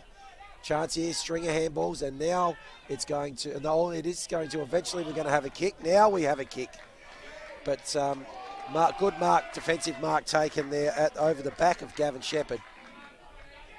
Austin Murdoch, nice clunk. It was He's decided to go it's back gone inside a long 50. way. That's a long way back. They're heading around the outer side, Phil. They're taking the scenic route via the emergency room of the hospital. They went that far back. Looking for Wilkie, and sometimes you take that long to go that far back. Your opponents can set up. Here's the response. The kick by Cooper Gaffney. Spills towards Jack. Hand pass on. Open player. It's a grab, and it's going to be a district shot on goal. Broden Hawkins. I mean, I knew exactly what Ignatians were doing, but I just think you don't go 30 metres back. Your defender comes up. The defender should have come up, correct. You know, to get across quicker. But now it's Broden Hawkins. This to tie the game if successful. Straight in front, 30 metres out. He's missed to the Port side. And it's a one behind. 3-6-24, Port Districts 4-5-29. Old Ignatians. That is on your sip and save scoreboard. 1 hour delivery, 7 days a week. We're just waiting for this ball to come back in now. So, short kick, player spotted up. Abbott had plenty of it. So it's to come towards the grandstand side. Oh, now it goes short. That looks like it's Kennedy.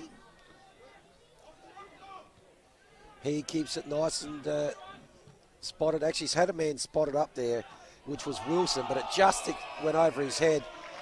Brinoli was tackled very, very well. Brinoli applied the tackle very, very well, and he has earned himself the free kick. It's the second time he's got a holding the ball in the last 5 minutes. Well, and again, the kick, the game kick back. Yeah, I reckon they're maybe a bit and better then this they've time. messed this up. McCarthy didn't quite hit the target straight away, so now they're buried in the deep pocket and the back on the hospital side. And again, the kick that comes out has been picked up by Port Districts and again by Jack Gaffney. Yeah, so they're going to swing it around here, Port Districts. You'll notice that when they switch play, they sort of go directly sideways, not a lot of back. This will be Millman, kick inside 50. Hot footy. Oh, beautiful pickup. Easy goal to Ben Gould. Courtesy of the hand pass from Tommy Carter. And just like that, Port Districts have scored their first goal of the quarter. Gould's first. And I've got Port District, and I'm not trusting that scoreboard ever again. I've got Port District at 4-6-30 and Old Ignatians at 4-5. How are we doing? No, I reckon I've got 4-6 to 4-5. So okay, three of us are in agreement. Producer Matt. That's a hat trick. Gives us a thumbs up. Yep. The one thing I will say is that it's a 7-minute mark. We can trust that portion, that bottom right-hand corner. I think once they start. Yeah, it's now. Yeah, now they agree with us. So someone's watching the stream, obviously. Yeah. Up it goes. I reckon De Prince did give away the free kick there. That's correct call by the umpire. Neither ruckman eventually got a tap to it. So Pearce took his time, spotted someone up. What a fantastic kick was that? Yeah. A brilliant by kick. A ruckman. By a ruckman. Who needs the handball? Shepherd. It's got the ball forward. That was a brilliant kick. Caleb Daniel would be proud of that kick. So Shepherd's now got it. 45-degree angle. 45 potentially where he'll be kicking from. How does that one look? For across the face. Did it actually make it? It did. And that will double the lead. From 1 point to 2, the quick kick out, which Vince loves because he can't mark it down on his piece of paper before it's already on the half-back flank. They used to wait for the goal umpire to wave his flag. It gave me plenty of time. All these speed-up things are actually a real problem for the commentators because you don't have that chance to read a score or jot it down in the old budget. Don't know what this record thing is. Anyway, take it away, Vince. Okay, so that's Centenera gets the handball. String of handballs look like it's going to end up here with you, Ferrari. Bounces out, Wilson. Good pick up. Now the ball comes in front. That's Centenera again. And a little bit lucky maybe the kick there, but Grant's got it. He spotted something out wide. The kick looking for Jones, I think it was, but that's gone a bit too wide. Is he going to keep it in? No. That's his negative. Boundary umpire's catching up, and he will shortly ball it up. throw it in, of course, and he'll be about 30 around from the Iggy's goal.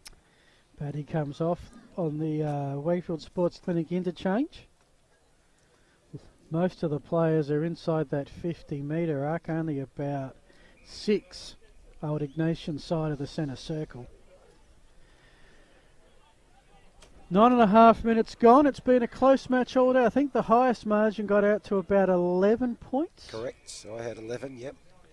That was Port District about this stage of the second quarter when they put 3 goals on in succession. But Old Iggy's claimed them back pretty quickly. A throw-in. We'll have about 45 out from the District's goal. Gee, a Port player looked like Pearce was sort of taken out of the contest. Spills to Abbott. His kick partially blocked. In a little bit of trouble. Oh no, it's Old Iggy's kicking to this end, sorry. And only as far as District, and they're just playing kick to kick almost along this boundary line. Oh, that's now good. they found a target. Hugh Ferrari's marked well within scoring range. Slight angle, 20 metres out. A point will tie it, a goal, and the Wolves will lead. Another excellent kick into the forward line. Spotted a player. Good vision. Comes in now. Long run up. Kicks through the ball like that. Over the sight board. Sight screen. And that's a goal. First 1-2 Old Ignatians this quarter. And that is the first. So they're doing it 5 goals, all to individual goal scorers. Sip and save scoreboard. Old Ignatians 5-5-35, Port Districts 4-6-30. Sip and save, 1 hour delivery, 7 days away. Just have a look at on the replay here. This kick that comes in, absolute bullet, and a mark taken by Ferrari, and that then has given us another lead change. 5 goals to 4. Yeah, I actually think it's 4-7. Would you concur with that? I would. 4-7. Okay. There we go. Glad they're not being paid by accuracy. It's 4 points the difference. That's we can say that's what it is. Okay, so here we go. Carter, kick out wide, good kick. On the run, doesn't have to break stride there is Gould. Gould's kick inside 50. Pack flies, can't quite take the mark. It's going to be Iggy. Oh, that's a high kick coming back out. Get under that one, and they do. Couldn't actually hold on to it, Hawkins. Kick, to Prince will claim that. Handball, running there, Ferrari again. Moving like one at the moment, the last 5 minutes. In it goes to Abbott. Abbott, possession number, I don't know. Had plenty of it again. Kick forward, Jones. Can't take it. Spoil there by Millman.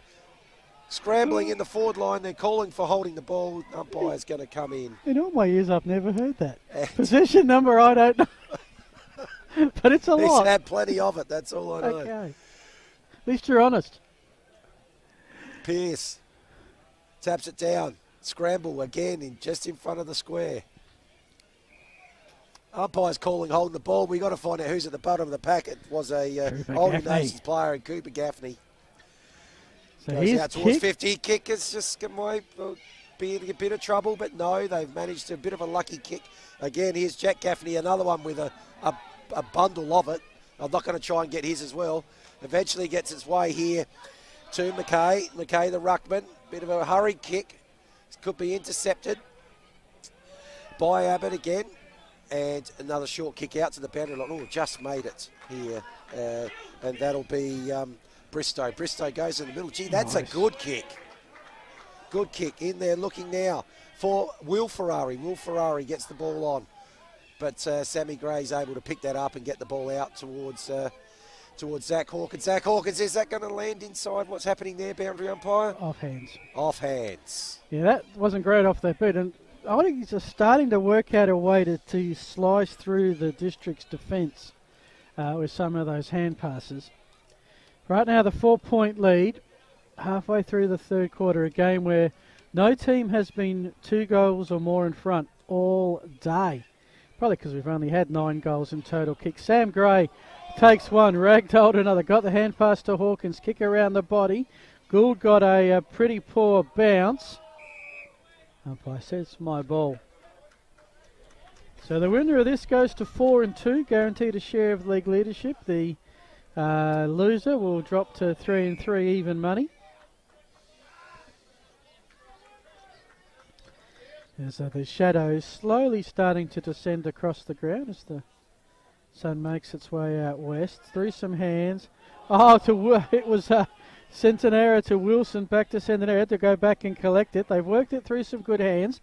Now they go with the direct kick to the top of the square. Off hands.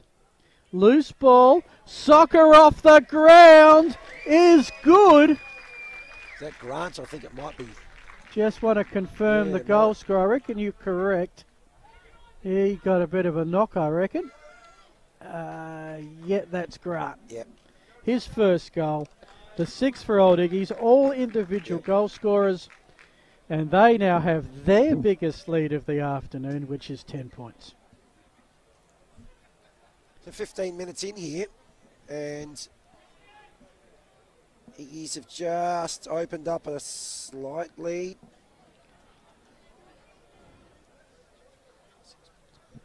6-5 to 4-7, 10 points. The Prince, another good tap to advantage. But great intercept there by Zach Hawkins. He gets a bit of a hurried kick out wide. Looking for McInerney. McInerney first there. Ball spills forward. McInerney could end up getting it again here. Short kick. He's just going to go out wide, and good effort by him there. They've got it around about 25 around from their goal face, and it wouldn't surprise me if we see the Magpies kick the next goal and just tighten this one up again. It's been like that all day. Yeah. Neither teams have had little breaks of momentum, but neither team able to establish a decent lead. 11 points has been the biggest margin, Phil. Yep, still looking for that incredible play of the day, thanks to the Simon Black Academy. And of course we'll have the player of the day and the team player as well.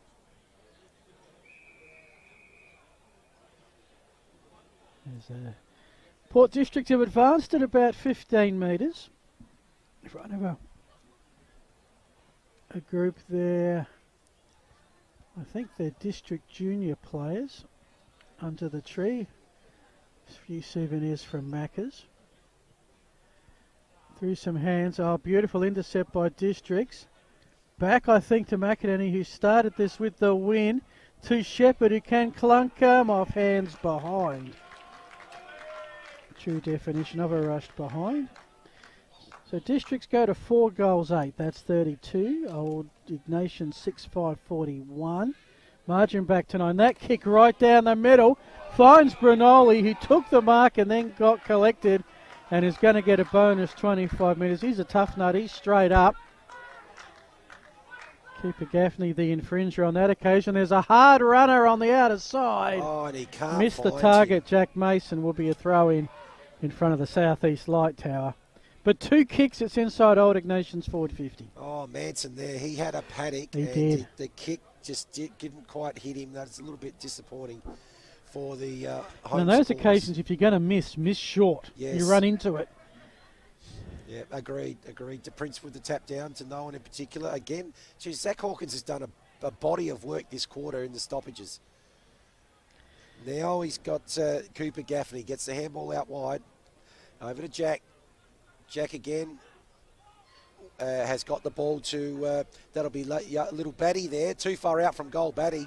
Shouldn't be that far out from goal. There's wrestle in the forward line, and the mark's being taken one-on-one by Shepherd. So Shepherd will go back, be looking for his first goal of the game. He's taken some really good marks. They've all been around this distance or a bit longer, but hasn't punished the scoreboard. Just the one behind I've got anyway. In he comes, Shepherd. And that looks pretty good from here. I think it is pretty good. The cheers to our right will tell you it is good. 3 points the difference. Well predicted, Vince Cosme. As you said, Magpies from Port District would get the next. I think every team in that vicinity is the Magpies, aren't they? Lotto numbers are. Yeah, while you're at it. While you're at it. Be interesting, actually, next year, the weight of the Breakthrough Mental Health Foundation Division 2.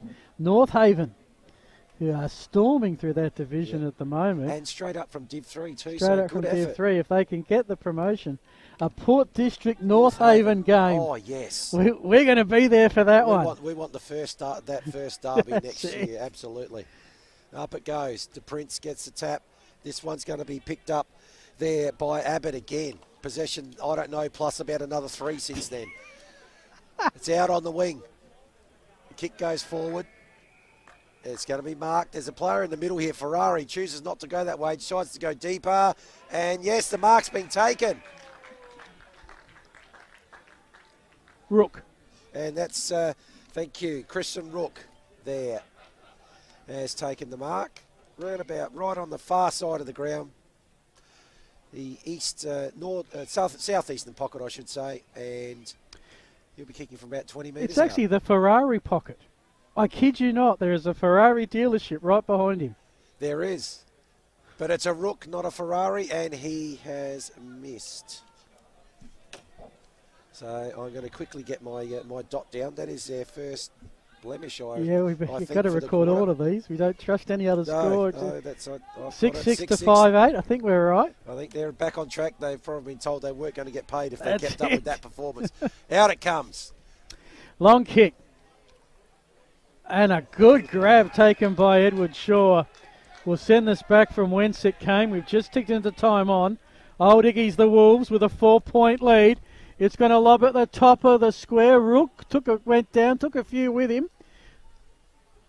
By the boundary line, the banana kick. Oh. Well, it would have been the play of the day if he'd have kicked it. But he actually hit the behind post on the full young Jack Manson.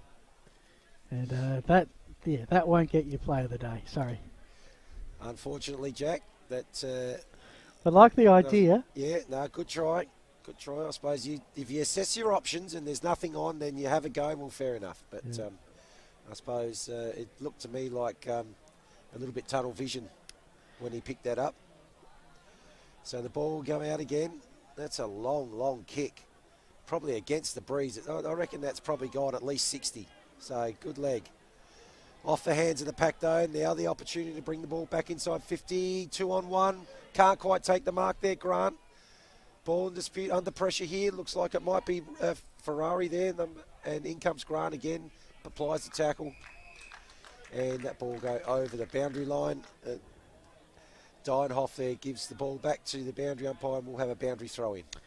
22 minutes gone, third quarter. Buddy Bet Division 1 game of the day, thanks to Filming Footy. 4-point lead to the home team, the Old Ignatians, enjoying their first year in Division 1, looking for their 4th win in succession. But it's Districts with Gaffney to Jenner, into some space to Batty, who's a long way from home. James Batty finds Shepherd, and he takes another mark. Batty to Shepherd again. Batty to Shepherd. Shepherd now brings it back in board to Jenner, who I'm pretty sure was involved with that earlier on. He's got to shake an opponent, which he really shouldn't have to if he took a mark. Davidson's calling from it about 40 metres sideways. Jenner's kick finds the target. Is that Shepherd again? Not sure on this occasion. The quick kick in through some hands. Old Iggies have the numbers. Running interference, though, was Miller Carter. They will get the kick away, the Wolves, only as far as Davidson. He gives a huge don't argue to that poor lad who tried to tackle him. Quick hands. Ends up with Sammy Gray into the pocket. Bodies fly. No one takes the mark. Oh, how good it's a bit of blue, red and gold. Kick a bit awry, though. Gaffney to Passanidi out to the other side. This is Niskahus, who evades, lines up, and probably kicks the goal of the day. And Districts hit back. 6-8-44, Old Iggy 6-6-42.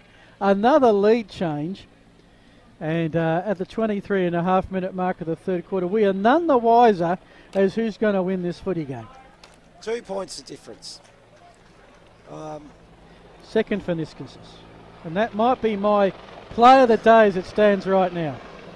Thinking that myself, as you can hear the helicopter in the background taking off from the pad over on the Royal Adelaide. But here we have gone 3 quarters, and this is just this actually now becoming epic and a titanic struggle. Up it goes. The Prince gets the tap down. Hurled without it potentially there was Gaffney, Cooper Gaffney, but not paid by the umpire. The kick is scrambled in, goes to forward 50, and there's going to be a free kick there paid. I think that's incorrect disposal. So the kick there from Passanini goes wide, and the mark's been taken. I reckon that might be Dale Pearce. It is. Have that. It is. Big Dale Pearce has taken it. Good lead, good mark, strong, one grab. 25 out, 25-degree angle. Resting up forward, we saw him as a ruckman produce a lovely kick inside 50 in the second quarter, so he can kick the footy. Well, if he kicks a dart like he did from that free kick, pretend the umpire is the guy you kicked to last time, and he won't move. Let's see how he goes. Dale Pearce comes in off the right leg. Umpire shifting a little and has shifted too far, so that is another behind. And that brings the margin, halves the margin. Now it's only 1 point. Diggy's bring it back in, finds the target. 25.5 minutes gone. 2 points the margin. But I've got it 3. I don't know if I just added that last point or not. Anyway, somewhere in that vicinity. 2. Okay. Correct. No, 3. Matty says 3. That's right, no, yeah. Sorry, hit the third finger. Back to the footy game because Districts have got it inside 50. And they've got the ball. They've got it, the Shepherd. Snap around the body. Needs a good bounce. They don't get it.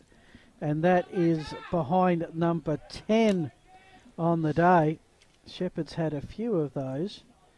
6-10-46 for mine, 6-6-42. That's a 4-point margin now. No need to show the fingers, it's all right. No, it is 4. And Kennedy, what's he going to do? Looks like he's going to come out towards the grandstand side. Touches the ball down. Big, long kick, pack forms, looking for DePrince. DePrince too tall, had about 3 goes at it, not paid. Probably a bit unlucky there, almost had enough of it. Wilson couldn't pick that up off the pack. Actually, the ball went out of bounds, so that short kick going back towards the forward 50 for the Wolves won't count. We'll have a boundary throw in. So, 4 points to margin here, deep in the third quarter. Probably break even there. Abbott, as always, right in the thick of it, tackled to ground. Umpire comes in, and this is another stoppage. So it's Mackay and DePrince. I reckon Mackay got the better of him that time, but it looks like the ball comes out here through Bristow. Bristow gets the handball off. Is that holding the ball? I think it will be.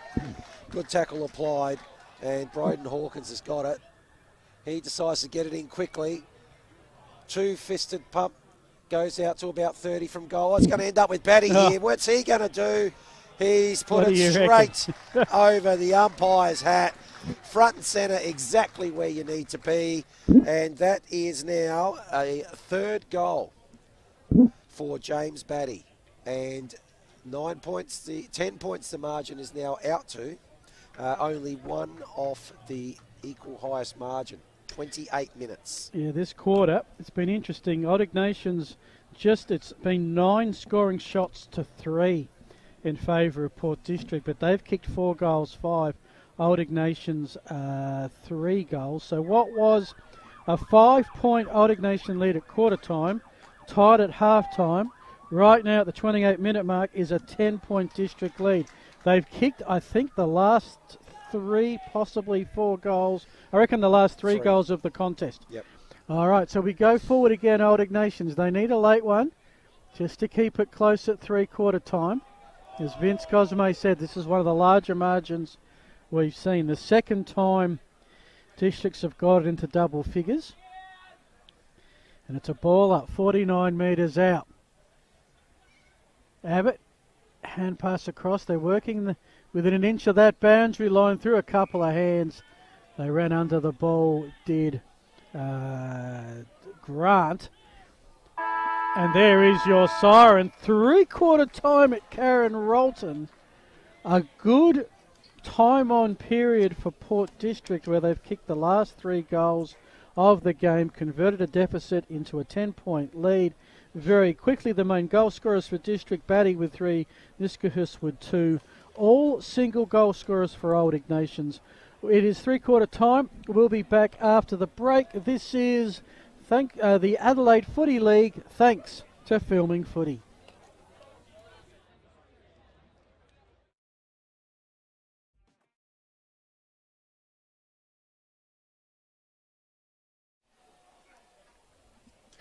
Okay, so folks, we're back here for the last quarter.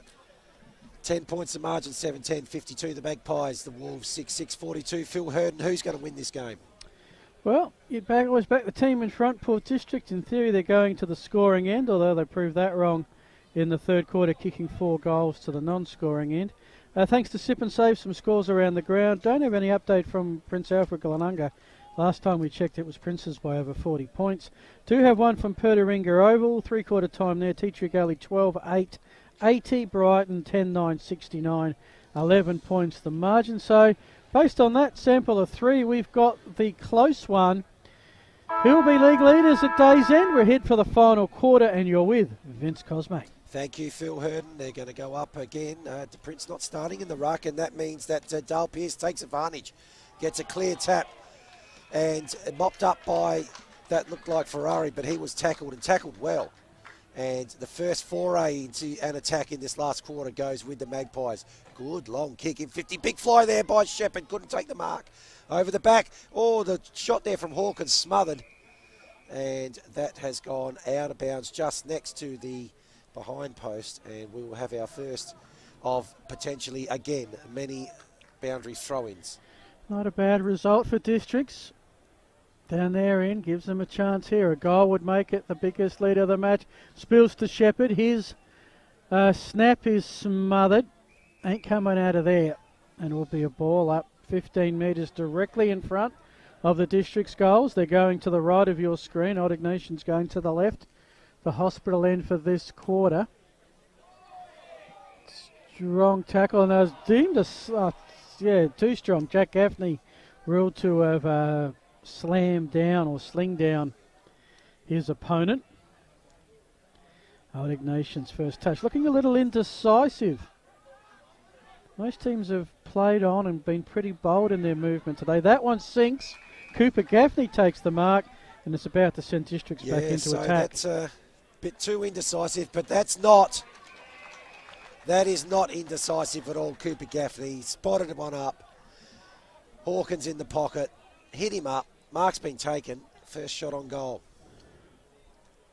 This for the largest lead of the game. Well, it's tied at them. There wasn't a score before, was there? Well, no. Is he preempting this will be a point? Nicely it's done. better than that. It is the biggest lead of the game. And that is an excellent shot there from Zach Hawkins. All right, again, we've got a scoreboard discrepancy here, but I've got it at Sip and Safe scoreboard. Port District 8-10, 58. Old Ignatians 6-6, 42. Yeah, I think they... Because it was a free kick, not a score, that Old Ignatians cleared it out. Yeah, and maybe they were thinking the one before that just went next to the behind post. Was a point, yeah. Was a point, All right, but so I've got 8-10 as well. 16 points is the biggest margin of the match in favour of the visitors, looking for their first road win of 2022, and it would go with their 4th win of the season. Player taken without it, that was Hugh Ferrari. Heads for the outer flank, looking for Ed Shaw. Cooper Gaffney gets in the way. He'd be high on my best players list, as is this guy, Gould, onto Mitch Gaffney. They're working it nicely now. McInerney into the pocket. Shepherd. All their key players are getting touches of the ball. Shepherd, I'm not sure whether it's a mark or a free. Everyone's up in arms, but the umpire said it's his ball. And now Nate Shepherd. Gavin Shepherd, I should say. Nate Shepherd plays for the West Adelaide Bearcats in the basketball. Wrong sport, wrong time. Right surname, Phil. Right surname, exactly right. This is Gavin. No relation, I'm pretty sure. He kicks to the top of the square. Let's put that down as the team thing. Oh, Hawkins tried the soccer. Right idea by Hawkins. Yeah, that was a little in danger. Just a little in danger, you're right. Thankfully, no one got their head kicked in. Okay, so indecision again. This defence, the number one rated defence in the competition, is really making it hard at the moment. That's a dangerous kick. It's going to be intercepted by McInerney. So McInerney has got to be kicking this ball right from the intersection of the 50. He wants a shot. Northwestern pocket. He wants a shot. And he reckons he can go the journey here. Okay, let's see. And is that ever going to come in and bend around? It is bending, but never into the field of play, and is out on the full. Relieving kick will be taken by Old Ignatians. Used to, when I was marketing manager at South Adelaide, used to get we used to have a three-quarter time $1,000 kick from that spot. And I think I gave it away once in a year. All right, we're back in play. Old Ignatians really haven't gone forward of centre, I reckon, so far in this one. Hand pass heads towards the boundary line. Right in front of the Wakefield Sports Clinic interchange gates, where normally our Police Credit Union boundary rider Lambo would be roaming, but not today. He's on assignment somewhere in slushy land. And Pearce has given away a free kick. And now it's a chance for Old Ignatians to go forward. Plenty of time. But it is a 16-point margin. And they would not want it to blow out anymore. They need Vince Cosme the next goal. Oh, they need the next goal, but I'm not willing to call it this time. But it's likely they will probably get it. It's just been the way that this game has gone all day. But Ed Shaw puts the ball in. It's been collected on that beautiful tackle applied there by Ben Millman immediately as that ball had been received there by Jones. The Prince with the tap down. Opportunity here. The ball now with Brinoli. Now goes to Abbott. He goes a bit wide over towards the far side. Kennedy running extremely hard. It's not going to receive the ball though. Was well tracked by Jack Gaffney. So he goes long, high, and to just in front of the top of the square. There's a big fly. Looked like that could have almost been a mark there to Dale Pearce. Not paid. So it's picked up by Iggy's and the kick off the ground, and I should have called it. I'll get you the number in just a sec. I'm on him. Should have called it. It's Dylan McNeil, the first multiple goal scorer. Dylan McNeil's kicked the goal. And he does become their first multiple goal scorer at the 6-minute mark. Now it's one apiece. This is where that scoreboard becomes a concern as the score narrows back to 10 points by our books. 8-10 to 7-6 if and save scoreboard. Oh, that's right, so 10 points. But Dylan McNeil has his second. One in the first, one in the last. So he'd be hoping not to bookend their goal scoring because that won't be enough for them. Ball in the centre. They needed that one, and they probably need the next one in a low-scoring affair. But Districts will get the clearance. McInerney's on the outside. If it gets to him, it doesn't quite. Ed Shaw gets in the way. McInerney can't lay the tackle, but can put the pressure on. Hot footy on the half-forward flank for Districts. Carter got it, pushed in the back for mine, and that's what he gets. And half of Karen Rolton applause, and half goes, what are you talking about? I don't think I'll ever have a penalty for fan dissent. I think that would be the end of football as we know it. But it's inside forward 50. Shepherd, he lost it. They're still tackling him, but he hasn't got the ball anymore. So it will be a stoppage. 8 minutes gone to the final quarter. The shadows of the trees and grandstand starting to make their way across the oval. Beautiful work by Mitch Gaffney. Kick to an open spot. If it took a right-hand turn, it would have been interesting. It's Gould with the pickup. He shows a bit of vision, goes back to Shannon Jenner, who marks. Batty lurking as well. And now Jenner a chance to extend this lead again. Nicely done. Well, was well done. I just think maybe has the kick gone back a bit too far. Yeah. So he did pop that up, and it did seem to go back and back and back, but Jenna probably could have run into it and been, not much more than half the distance he is. Jenna has played for a lot of clubs over his time. And another one that hits that left behind post. No score will register. That's out of bounds on the full. Old Ignatians footy. Memo to scoreboard operator, no score. Yeah, dude, You've already that's got 1 not a point too many. behind. Don't put another behind up. You take one off. We have it 7-6 to 8-10. Okay, that's a nice long kick, right almost up to the centre. Big fly there, couldn't actually quite take it there, Miller Carter. Now there's a ball that's gone straight up in the air. Good work there, again by Jack Gaffney. He is going to feature highly. Out of the pack, ball goes wide. Too wide, was it? I know Hawkins has got it, but no. It was too wide. Ferrari has it in the Ferrari pocket. Defensive 50, brings it across. Okay, yep, makes sense. Next kick's the key one, because now that they've conceded ground, keeping it off of Port District won't win them the game. They do at some point have to attack. They're trying to do it now on the centre wing. Umpire's found a free. Will go the way of Districts. Let's see where this one ends up. Centre wing, outer side.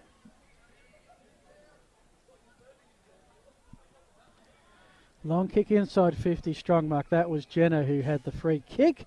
Iggy's have it, and they're going to need to get it out of this defensive 50, or it's been for the last few minutes.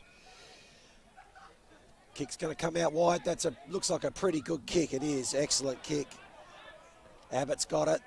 A little bit nervy, but he's got it now back to Armfield. Armfield goes a bit wider. Oh, gee, that's got to be a free kick, umpire, yes. Just a little bit too aggressive. I reckon that's Big Kennedy there. No, sorry, McCarthy. So McCarthy out towards the far side of the ground.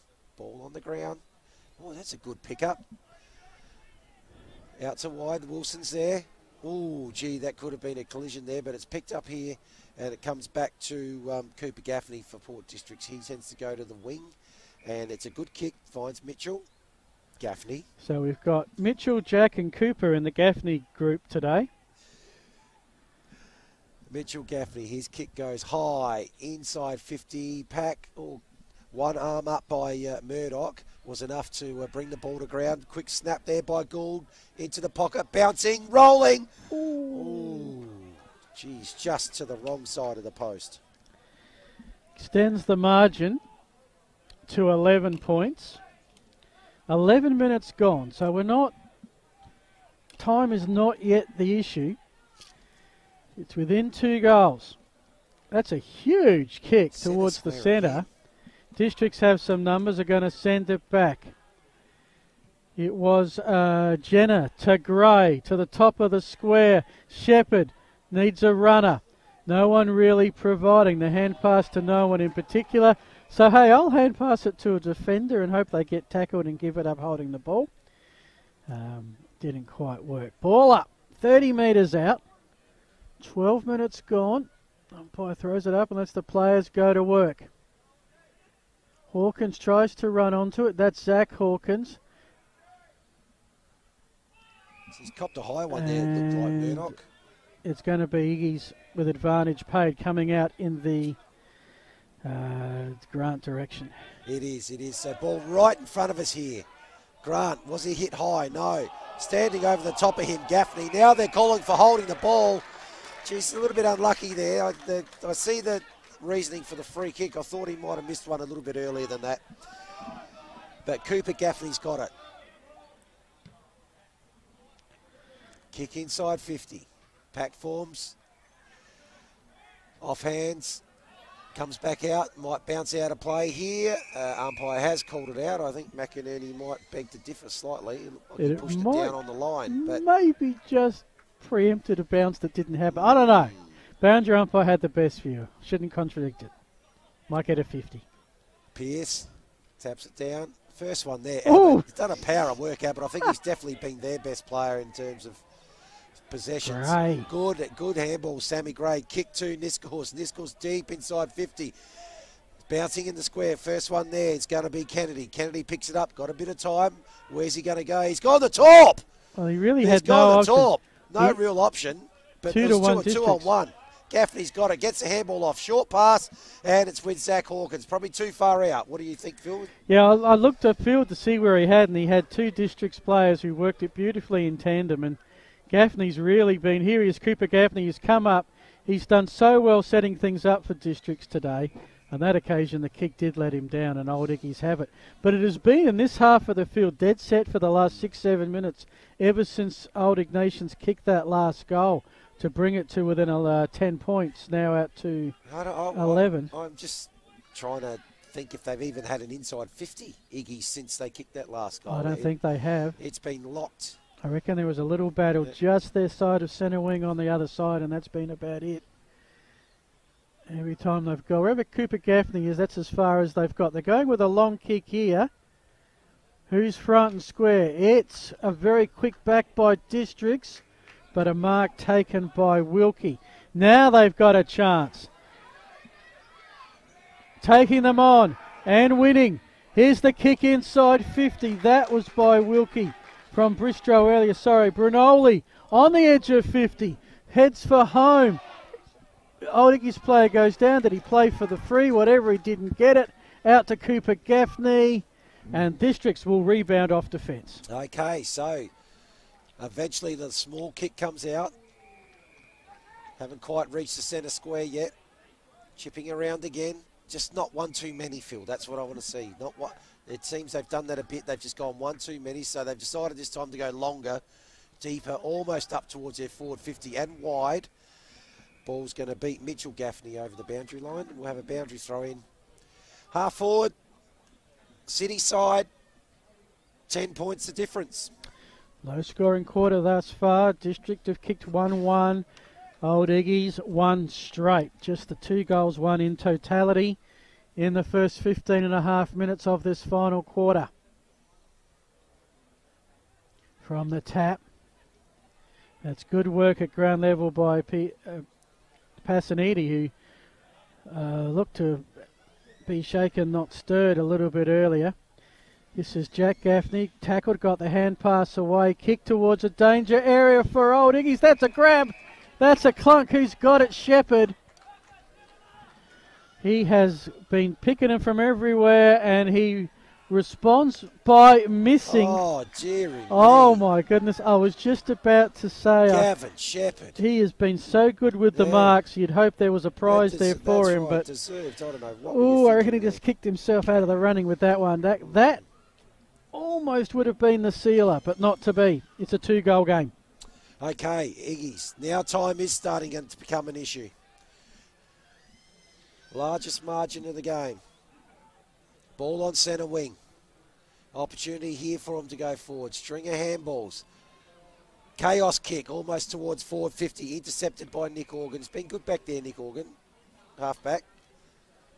Thwarted quite a few forward forays for the Wolves. Boundary umpire just catching up. Yeah, mentioned they were the number 1 defence in the league, allowing 59 points per game. They're pretty much on target for that right now, I'd say. Yep. Half forward. They're kept Iggy's to 48, obviously, so far. But now an inside 50 for Iggy's.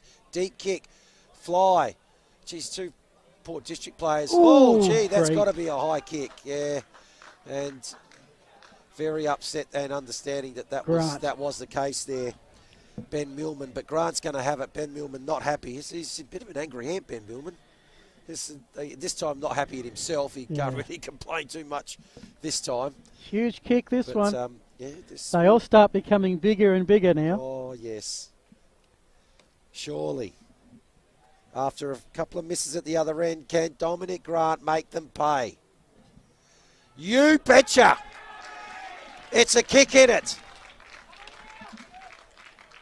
Second goal for Grant.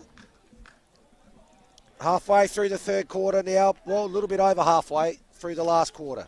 We need to start putting our prizes together, because I would suspect you might need to head down about 22-minute mark, Vince. Yep. To be down there at the end. Yeah, we'll have to have a look at those. I'll start working on... Start compiling. You know my thoughts. I haven't really had anything in the final quarter to overtake that just yet. No. Alrighty. 1 goal game. 8.5 minutes gone. Rucks go to it. Districts have the ball. It spills to Sam McKay. He gets the kick forward. Great work by Gould. He's been really good at the underwork today. Round the body towards the square. Bouncing ball. Dangerous. Bristow. Oh, that's an important behind to concede. It makes a 6-point game 7. And just gives Port Districts that little bit of an extra buffer. 7-point game, 19-minute mark. Ball's on the outer wing now. Oh, is that kick too far wide? It is. And now the Port Districts will have an opportunity to bring the ball back in. 8-13 to 8-6. 7 more scoring shots, 7 points to lead. What's going to happen here? No leads. Oh, he kicked into the man on the mark. Butters up. Little handball. They're eventually going to get this inside 50. But big to Prince is there. Is he? Oh, clamoured from behind. Ball comes out. It's taken there by Will Ferrari. Will Ferrari got the handball to Manson. Manson caught in the tackle. Now it's back inside 50. There's Gaffney. Gaffney's been everywhere. We'll have a ball up, 40 out, directly in front. We're into time on. 20 gone. You think Port Districts are a goal away from sealing this one. It spills to Sam Gray. His kick to the top of the square. Bounce is critical. Working hard at it is Niskahus, who kicked a great goal early. Spills.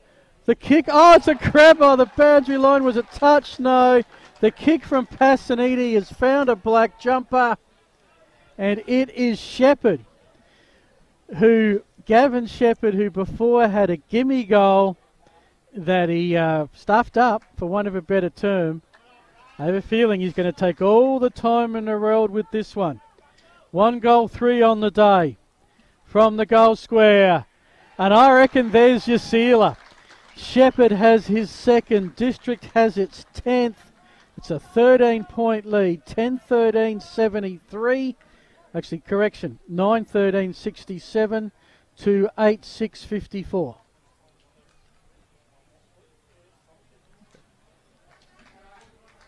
"21 minutes gone. 13-point lead. It might just be enough. So the road ahead for these clubs, as I reckon you've got about a minute left. Vince, for Port Districts, they travel to Brighton next week, take on the Bombers, host St. Peter's, travel to Rocks and Glenunga. So a few more road trips ahead. This will be, on current trajectory, their first road win. We're back in the middle. Pierce the tap. Through some hands to Dorr. It's going to be another Port District free.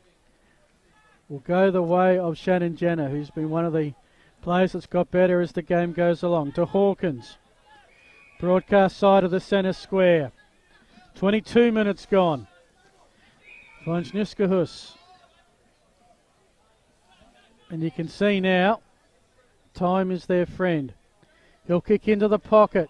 Play the percentages, find the target.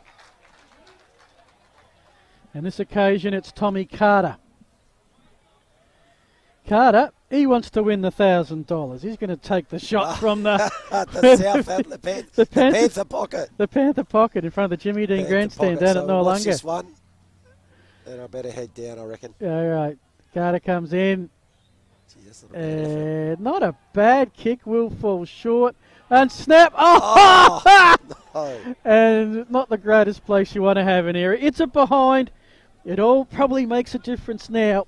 13 points becomes 14 as Vince grabs the prizes. So stick around post-match, folks, because we will have some interviews. We'll get you some scores, we hope, from around the Buddy Bet Division 1 and give you some analysis of this contest before wrapping up. As Old Iggies, they have really struggled. I reckon they have had... maybe 2 inside 50s in the last 10 minutes. It's all been down Port District's end. You really couldn't say that, well, you would say that Port District have been the best side today. Old Iggies have kept it close at times. Abbott got the hand pass away. Now they're running. Good to see they're still running hard. It sits with Grant. He turns around. High kick. Lob at the hot spot. Wilson lurks. Spills to Davidson. He goes to ground but got the hand pass out to Mitch Gaffney. And now it's District's turn to try and run, but not the greatest of bounces. Turnover, Shaw. Hand pass in hope. Here's a chance for Old Ignatians. They've got a free player if it sits. It won't. Davidson comes in and ensures there's not going to be a shot on goal. And I think was Jones who couldn't quite get clear possession to take the shot. As the shadow of the trees and the grandstand now certainly making its way into that pocket. 24 and a half gone, 14-point margin.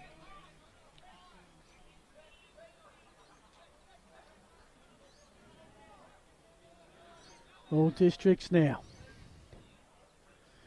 Shepherd's come a fair way up, off some hands. Umpire's found a free, will go the way of Shepherd.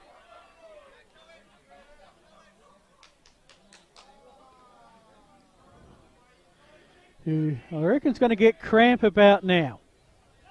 It's usually how it works. So they're using his full allotted time and kicks it down the line. They'll play percentage footy from here, Districts. Gets it to Austin Murdoch. They'll return fire pretty quickly, hoping it flies out the back. Shaw can't do anything, no. Districts have the numbers, and Shepherd spots up Zach Hawkins in front of the interchange gates. Thanks to the Wakefield Sports Clinic, Sam McKay waiting to get back on, as he does now. For Shepherd. You'll see the end of this one from the bench by the looks of it. From the pack, Abbott's hand pass puts Brinoli in the middle of a whole heap of Port District's players. I think they know they're home. And with this bar, a big thumping around the rest of the grounds will probably mean that Port Districts will retain their top spot. Glenunga was second and they were getting thumped by Prince Alfred last time we looked. It is at Old Iggy's going forward one more time. But this defence of the Magpies has been stellar throughout, allowing 58 points a game, 54 thus far today. So they're right on song, give or take a goal. Will be a throw-in in front of the barbecue area that has kept us enjoying their creations downwind all afternoon. Brunoli, hand pass out. Kennedy, too hot for him. There's your siren. There's your result. And the victory goes to Port Districts. They go to 4-2 on the season. 9-14 at 68. Old Ignatians 8-6-54. 23 scoring shots to 14. Probably an accurate demonstration of how the game panned out. Let me give you some goal scorers. For the victors, James Batty had 3. Niskahus had 2, as did Gavin Shepherd, eventually. That's 7. They kicked 9. The other 2 goals to Zach Hawkins and Benjamin Gould with 1 goal apiece. For Old Ignatians, they kicked 2 goals, 2 to Dylan McNeil, singers to Bradley Jones, Hugh Ferrari, Christian Rook, Edward Shaw, Jack Armfield and Dominic Grant as the umpires come off. And well done to them for the way they officiated that contest, letting the players sort out most of it. Nothing of any huge contention there, which was great to see. And hopefully we will learn over time to appreciate our umpires more than just at Umpire's Appreciation Round. Prince Cosmo's taken the prizes. Now he's just got to get his way onto the field, and he's just got to corral the players for the interviews.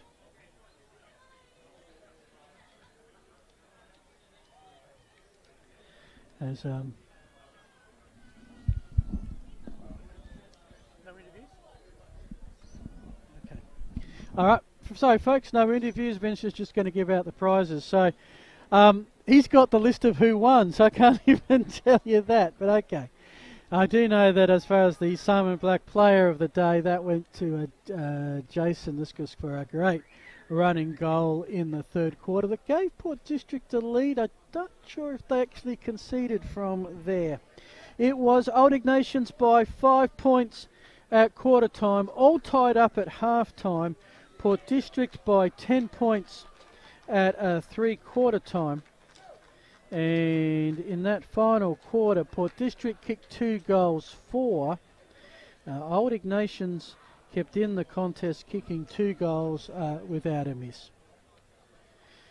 We'll try and find you some other results around the Adelaide Footy League. Let's see what we got. Some big games, 7 teams tied, of course won't be that way. Last result at the moment, Port District leading by 43 points as they did at half time, so that requires an update. And the only other score that I have here, a final result and victory to Tea Tree Gully at Pertaringa over the Brighton Bombers. The final score there, Tea Tree Gully 15-11, that's 101. And Brighton Bombers 13-13, that's 91. So 10 points the margin there. Do have a full-time score from Goodwood. Let's have a look here. Oh, a tight one there. Goodwood Saints 11-18-84. Ross Trevor 11-8-74. So we know wins to Port District, Tea Tree Gully and Goodwood Saints. Have no idea what happened at Payneham. And last time we heard it was a pretty close win. It was Port District by a fair way at half time. Trying to get their season back on track. So I reckon it's time to wrap it up. Do we wait for Vince to come back? Nah. Let me tell you about a couple of things next week. Of course, for all your filming footy news, Adelaide Footy League news, make sure you go to the Adelaide Footy League Facebook page. Tomorrow, the weekly wrap, where we'll give you all the scores from the men's competition. The women's results will be in between the posts. That will come out Wednesday, Thursday, plus plenty of other content as well. Goals and marks of the week's interviews galore. If you're an Old Nations fan, you're off to St. Peter's next week. Port District are off to Brighton Road to play the Bombers. The other games next week, St. Peter's hosting Old Ignatians, mentioned that. Glenunga hosting the Goodwood Saints. Tea Tree Gully and Prince Alfred. Broadcast game will be Ross Trevor versus Payneham Norwood Union. Our sponsors, we thank them. Jason from the Banner Crew, thebannercrew.com.au, Buddy Bet Division 1, Sip and Save Scoreboard and Around the Grounds, an hour delivery 7 days a week.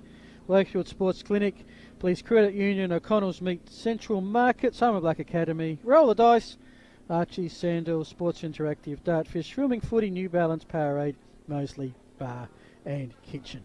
So today here at Karen Rolton, thanks to Matt and to Liam, and to my co-caller Vince Cosme. In the C's it was Port District victorious. In the B's, Old Ignatians by 10. But in our matchday stream, Port District 9-14-68, Old Ignatians 8-6-54. This is Phil Hurden saying thanks for joining us. And this has been the Adelaide Footy League. Thanks to Filming Footy.